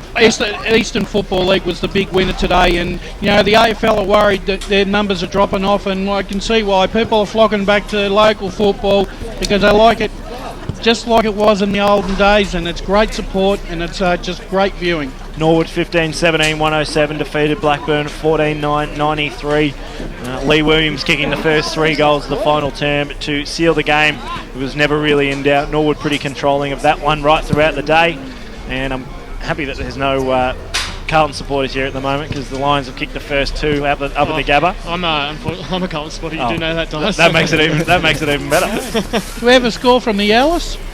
It was Port Adelaide that got up pretty comfortably at the end. Oh, like we thought would happen. Just trying to find it on Twitter at the moment. As we digress, Templestowe 10-20, 80 defeated Chernside Park 7-6, 48. So didn't do it in style, but it's another 4 points banked for the Dockers. One of the things like last week, Dyson, when we were looking at the results, there were a lot of one-sided results last weekend. But this weekend, it's all come back into vogue. Close games, close results, games on a knife edge, And unfortunately for these two sides today, even though they both got a draw, it actually might work against them. I think I owe Ben a beer after this one. Donny and there's someone being very happy over there in the BWS. You got something for us? Donny East 13-19-97 have defeated the Waverley Blues 13-12-90. That's another close game gone being for the Waverley Blues. Can't wait for that beer. It's going to be one of the most delicious ones I've ever had. Dyson. But what let's get back onto this game, shall we, guys? Because it's a game that we're going to talk about for quite some time. It'll be a game that's certainly a highlight of the year in Division 3, and of course we saw so many great results around the traps today, but just not, and neither side would give anyone an inch, and there's plenty of players that would be able to put their hand up today and put their hand up to get into the votes, which I suppose we'll go through very shortly. But really both sides who were undermanned going into the second half of football really just dug in deep, didn't they? And it's something that their supporters and coaches and fans should certainly be proud of. Well said, definitely well said. I mean, a lot of people say that a draw's like kissing your sister. It's still good, but it's not quite the same thing. And taking home 2 points for both of these sides is probably the more important thing. The fact that they still managed to take something out of today's game, which is really what those sides in that middle pack in Division 3 need to do. If you drop a game to any of these sides, it's really going to mean you're going to struggle for the rest of the season. For them to both take 2 points is vital. Yeah. It is vital, but in the context of the season, if some of the sides above them have won, that puts them maybe 2.5 games behind now. The way I look at it now, it's not as if any side was really dominant. And if let's say Upper Gully had to kick the first 10 goals of the game, really been dominant right throughout it, and then all of a sudden Ringwood had come back, it would have seemed like Upper Gully had come back, and it's one of those games that it was tight right throughout the afternoon. Both sides deserve 2 points in the end. Yeah, exactly. You couldn't pick a winner throughout the game, and it's a fitting result that ended up being a draw. But I tell you who will be probably most happy with this result is South Belgrave. Having not won today, they still keep that, at least a game. Little bit of a gap. Yeah, a little bit of a gap there between the top 5 and below. We'll start looking at our FERNTREE Gully Motor Group best on ground. Gentlemen, may as well start with you, Andy, throw in the deep end. Well, there's so many winners here today. Some mentions to Lang, for example. Carnelli I thought was really good, but the only player I registered for the Ringwood side was David Burmeister for the 1 vote. We had his stats throughout the game by Tim Morgan. Thank you very much for that. But I thought he put himself about for all 4 quarters and deserved a vote there. Tim Risley. What was his stats again, Tim? He finished the game off with 24 touches and the goal. Tim Risley for 2. I thought he was thought he was hit from pillar to post, I meant to say. Fantastic captain's performance, kicked a goal as well, again, really put himself about, so 2 votes for Tim. But the 3 votes for me, Brenton Toole, I thought he was exceptional today. He has a fantastic right foot on him. Can hit his teammates, over 40 metres away, and I thought he was the best, so 3 votes for Brenton Toole. Wayne Brasher, your 3, 2 and 1? Haven't really deviated that much from Andy's votes, but I gave my 1 vote to Luke Davis. He played basically the quarterback role in... he was fantastic, Brash. He was, and the thing is, when he got possession of the ball, BWS, he didn't really waste it with a kick. He always kicked the ball well to position, and he was crucial in that last 5-10 minutes. His experience, kept Ringwood right in it. 2 votes, Tim Risley, fantastic game, ran his heart out all day. Him and Brenton Toole rotated off the bench and they rotated off my votes. 3 votes to Brenton Toole, fantastic game, ran his heart out all day, made position, and got my 3 votes. We'll just cross boundary side. Thanks for Akira Urgent Care. Geoff, you got a guess for us? Yeah, guys, I've got Tim Risley with me, and Tim, as we've been saying today, really no team deserved to lose today. It was a close game all day, but couldn't get over the line. Congratulations on the effort today, though. Yeah, I was pretty proud of the boys, losing 3 pretty early, and not many rotations, so to fight out for a draw, I think pretty proud of the boys, and I think, to be honest, it's probably a fair outcome. Yeah, look, talking to Chad after the game, players like Silver and also Godfrey, who came off during the game and they were injured but went back on, and certainly remarkable in that last quarter, both of those players. Yeah, they were massive today, especially Silver's effort in the back line there, running back with a flight. that really inspired us after half time, and Jace to fight out like he did, losing our second ruckman, he was massive today. And quite a few times today they got the ascendancy, Ringwood, but you didn't let that get on top of you, and you found a way to get back into the contest. Yeah, it's something we've been working on lately, trying to identify when the other team's getting on top and how to stem the flow. So, yeah, been working on it during the week, and it's good. I mean, we'd love a win, but take 2 points. And certainly that still keeps you in touch with the top 5 though, and gives you some ascendancy, I guess, for the rest of the season.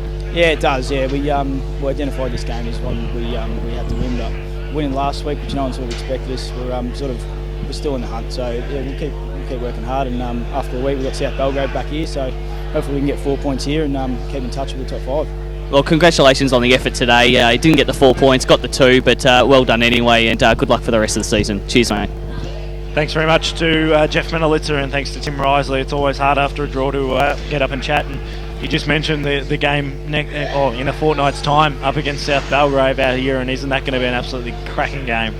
Yeah, and another important game for Upper Gully in their development. To Dyson, they've come off second probably best in the injuries, and it's going to be a very interesting. They'll need the bye so that their players can recover just in time for that game in 2 weeks. Now, Timmy, Grant usually doesn't like to do his best on ground, but willing to put your hand up this afternoon? Yeah, definitely. I'll give it a go. For my mind, there was so many players I wanted to throw the sort of 1 and 2 vote to. Yep. No one really... I don't feel anyone really stood up and made claim for best on ground, so I could have thrown Brad Riddle for mine, could have gone in there. I liked Ethan Weston, I liked Daniel Jordanov as well, along with my man David Burmeister, who I've seen play very well over the last 2 weeks. But for mine, the 1 vote, I gave it to Brad Carroll in the end. I just thought he was instrumental in the last quarter. When I thought going into it that if Ringwood were going to win, it was going to be those 3, Carnelli, Gray and Brereton. They'd be the match winners for him. I thought Carroll was the one who kept them in, and he was sort of their match winner or draw winner, in my opinion. Tim Risley had the 24 touches today, but his pressure, I didn't take his smothers and tackles. I thought his pressure personified the game. And so I couldn't really give a 3 vote to anyone. So in the end, I gave it to Ryan Silver because I just thought, I just thought his guts and determination to come back. We watched him chunder his guts up for a good 5 minutes there, and for him to stick it out and persist, I thought he really, maybe Trojan-like. I'll give him the 3. There we go. Geoff Manolitsa, your 3, 2 and 1 for FERNTREE Gully Motor Group, best on ground. Yeah, I thought it was a pretty even spread for Ringwood today. No one from Ringwood really stood out. I thought Upper Gully looked the most dangerous, though, when they had those midfielders, Toole and Risley on top, and certainly Brad Carroll also up forward, causing a bit of danger, especially in the last quarter, kicking a couple of goals. Look, I agree. In terms of the massive effort by Silver, went off in that second quarter, took a big knock, but then to come out and had a fantastic last quarter to keep him in the game, I'd give him 1 vote. Gave 2 to Tim Risley. You could always tell when he was getting the smothers, getting the important handballs in the middle of the ground, really creating play. And I gave the 3 votes to Brendan Toole. Again, just in terms of momentum, generated a lot of momentum through that centre of the ground, which created a lot of goal opportunities for them. Ben Warren-Smith? As Timmy said, there's a lot of people who deserve the 1 or the 2 votes today. A special mentions to Lukey Davis and Scott Lang, Jack Blythe. I thought Calvin Gregg did well as well for Ringwood, and for Upper FERNTREE Gully, Timmy Risley, I couldn't fit him in the votes today. I thought Jason Godfrey was monstrous in the ruck, and Braden Beaton and Matthew Lawson played really good games down back too for Upper FERNTREE Gully. So well done to all those guys. 1 vote today goes to David Burmeister. I thought he was sensationally really picked it up in that second half and just creates such great drive, and he's a direct player who has great skills, so he gets the 1 vote. I thought Justin Lachlan was fantastic for a 4-quarter performer today, right around the ground, not afraid to go in and win a hard ball, not afraid to get a little bit creative as well, and he certainly put his hand up for the award today. And 3 votes, we called it right throughout the afternoon, didn't we? I thought Brenton Toole, he was the everywhere man today, and there wasn't too many wasted disposals when it came out of his off his boot or out of his arm, so he gets my 3 votes today. But like we said, one of those days it's very hard to give votes, but someone's got to win it. Exactly right. I've gone pretty much the same to an extent. I went Ryan Silver. I thought his work rate in the second half under duress was absolutely fantastic, and there was actually a couple of passages of play where he almost won Upper Gully the game. I gave him 1 vote. I gave Brenton Toole 2 votes, as everyone said. I thought he was absolutely fantastic. Really created that extra option running through the midfield. Became part of that midfield rotation. He's really developed as a footballer over the last couple of years. And you know, guys like Tim Risley, I suppose that's sort of the build. That's the mould you want him to go in if you're Chad Rogers. I gave him 2 votes, and I gave Jason Godfrey 3 votes. I thought he was fantastic, although it was a bit of a, not so much for his ruck work, but more his work around the ground. I thought he was brilliant right across the day, and very Trojan-like. Yes, exactly right. The perfect segue, Dice. A fantastic. The Trojan Workhorse Player of the Day. It does actually go to Jason Godfrey, so well done to Jason. Oh, there you go. So me and Andy are just on the same wavelength as it is. So the Trojan Workhorse goes to Jason Godfrey, and with 14 votes, 4 threes and a 2, Brenton Toole is our FERNTREE Gully Motor Group best on ground, ahead of Tim Risley with 8 all 2s, Ryan Silver with 4, Godfrey with 3, Lachlan with 2, so too Burmeister, and Davis and Carroll with 1 vote apiece. Interesting to note that there's more. There's only 2 given that it was a draw. There was only 2 Ringwood players. I guess that makes it even harder when it's a draw, because normally when one side wins, you've always got enough reason to give the winning side the majority of votes. But it's actually harder to give votes when you have a draw, because no one's won, so you can only go by the effect on each side. Exactly right.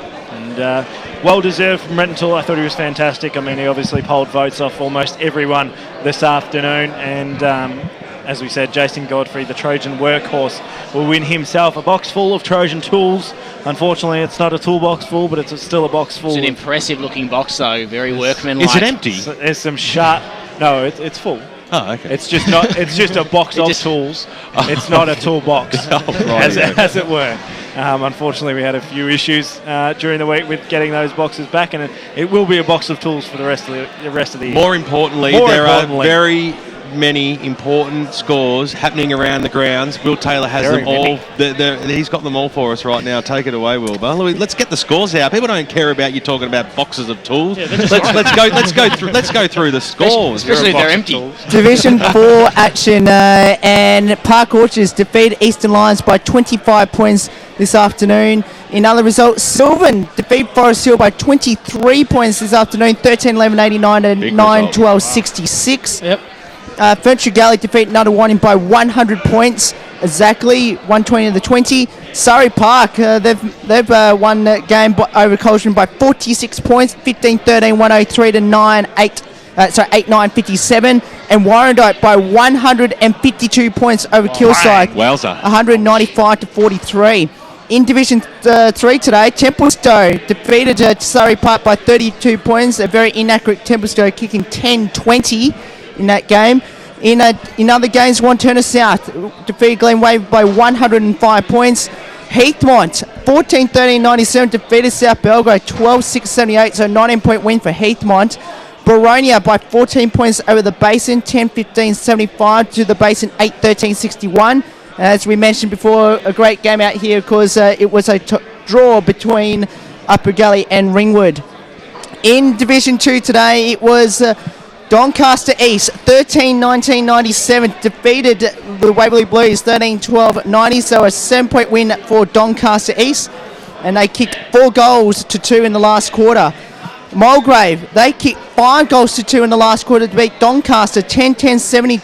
Mulgrave, Doncaster 8-13-61, so Doncaster 3 straight losses in a row there, and Mulgrave are charging at the moment. Croydon 20-12, 132 defeated Bayswater 15-14, 104, so a 28-point win to Croydon. Bad luck, Wilbur. Yeah, I know. Now, in Division 1, Montrose kicked 6 goals to 1 in the last quarter to beat Vermont, 11-7-73 to Vermont, 9-11-65, an 8-point win to Montrose. South Croydon 13-11-89 defeated Roval 13-6-84, so a 5-point win to South Croydon. East Ruin by 98 points over Lilydale, 128-30. And Blackburn kicked 7 goals to 4 in the last quarter, but it wasn't enough to defeat Norwood 15-17-107 to Blackburn 14-9-93. Just looking at those scores, I think it's almost time to shut the door on the top 5 in Division 1. That means with Montrose and South Croydon both getting up, there's now a game gap back to Vermont and Roval sitting in 6th and 7th spots. So that is a crucial loss for Vermont because they would have fancied themselves at home today. Yeah, exactly. I mean, that was one of the games where, you know, they had to at win Montrose, that at Montrose, you say it's Montrose whole hog, but Vermont, we know how dominant they are at Tarara Road. They had to win that game, Dyson, because it just makes it once again, it puts Vermont behind the 8 ball with regards to needing wins and losses leading up into the finals. Still only 2 games out of the 5 though, so plenty of football left. Yeah, I know, but you know you can't Doesn't afford get any easier in the second half of the year. Need to give yourself the best chance for sure.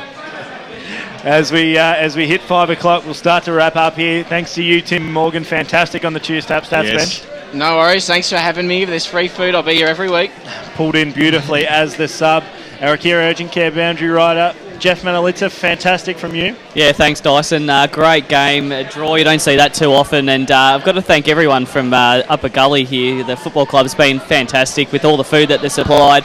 and also Chad just being really good at quarter time and after the game, and also giving us access to the players after the game. So thanks to Chad. Well said. As Ray Baird just tries to get in on the action, I just saw him walk into the Upper FERNTREE Gully club rooms. To our special comments man, Wayne Brasher, fantastic as always. Had a wonderful day, mate. Was well fed, well entertained. Looking forward to doing it all again next week. Sounds like everybody only just cares about food. We did have a draw here today, if anyone cares. Andy Paolacci, second time in the special comments chair, starting to get a little bit comfortable. Yeah, no, thoroughly enjoyed it today. By far the best game of the season that I've witnessed. It was just an immense game for all 4 quarters and the right result for today. Sharp as always with his around the ground scores is Will Taylor. Brilliant stuff again. Yeah, thank you, Dyson. What a fantastic game was out here. So lucky to see a draw game here between the two teams who possibly have a chance of making the top 5 come the end of the season. And Ben Warren-Smith, sharp from you, as always, my co-commentator for this afternoon. Had a great day out here at Upper FERNTREE Gully. It's been way too long between drinks. They've got a great facility out here now, and the ground's in good condition. The club's playing good football, but so are the Ringwood Football Club. Both sides are tremendous effort on the park today, and they can walk out of here, drive out of here, run out of here with their heads held high, because at the end of the day, we said that the winner would, the loser of the season might be in a bit of turmoil at the end of this game, but now that they've both got 2 points, both sides sort of stay alive, so an absolute ripper, and really looking forward to EFL Sunday tomorrow morning as well with Hendo, Raymond and Seymour. Will, before we go, one last score? Yeah, well, Ray's just given me the score. The game here was at Knox and Scoresby. Knox 16-12, 108 to Scoresby 7-5-47. I'm assuming now that Luke Williams will be booked in for surgery straight away after a fantastic win by Knox. It was a draw here. Both sides will walk away from Kings Park this evening with 2 points, 12-15-87. 13-9-87. Thanks to Giggles. Thanks you to Giggles, yes. Bruce Prest, as always. Fantastic work from him up early and here late.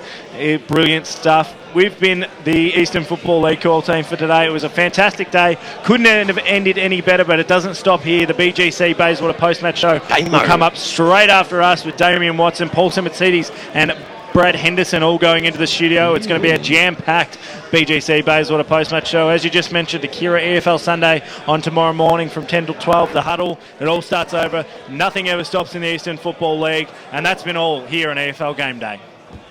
Thanks very much, Dyson.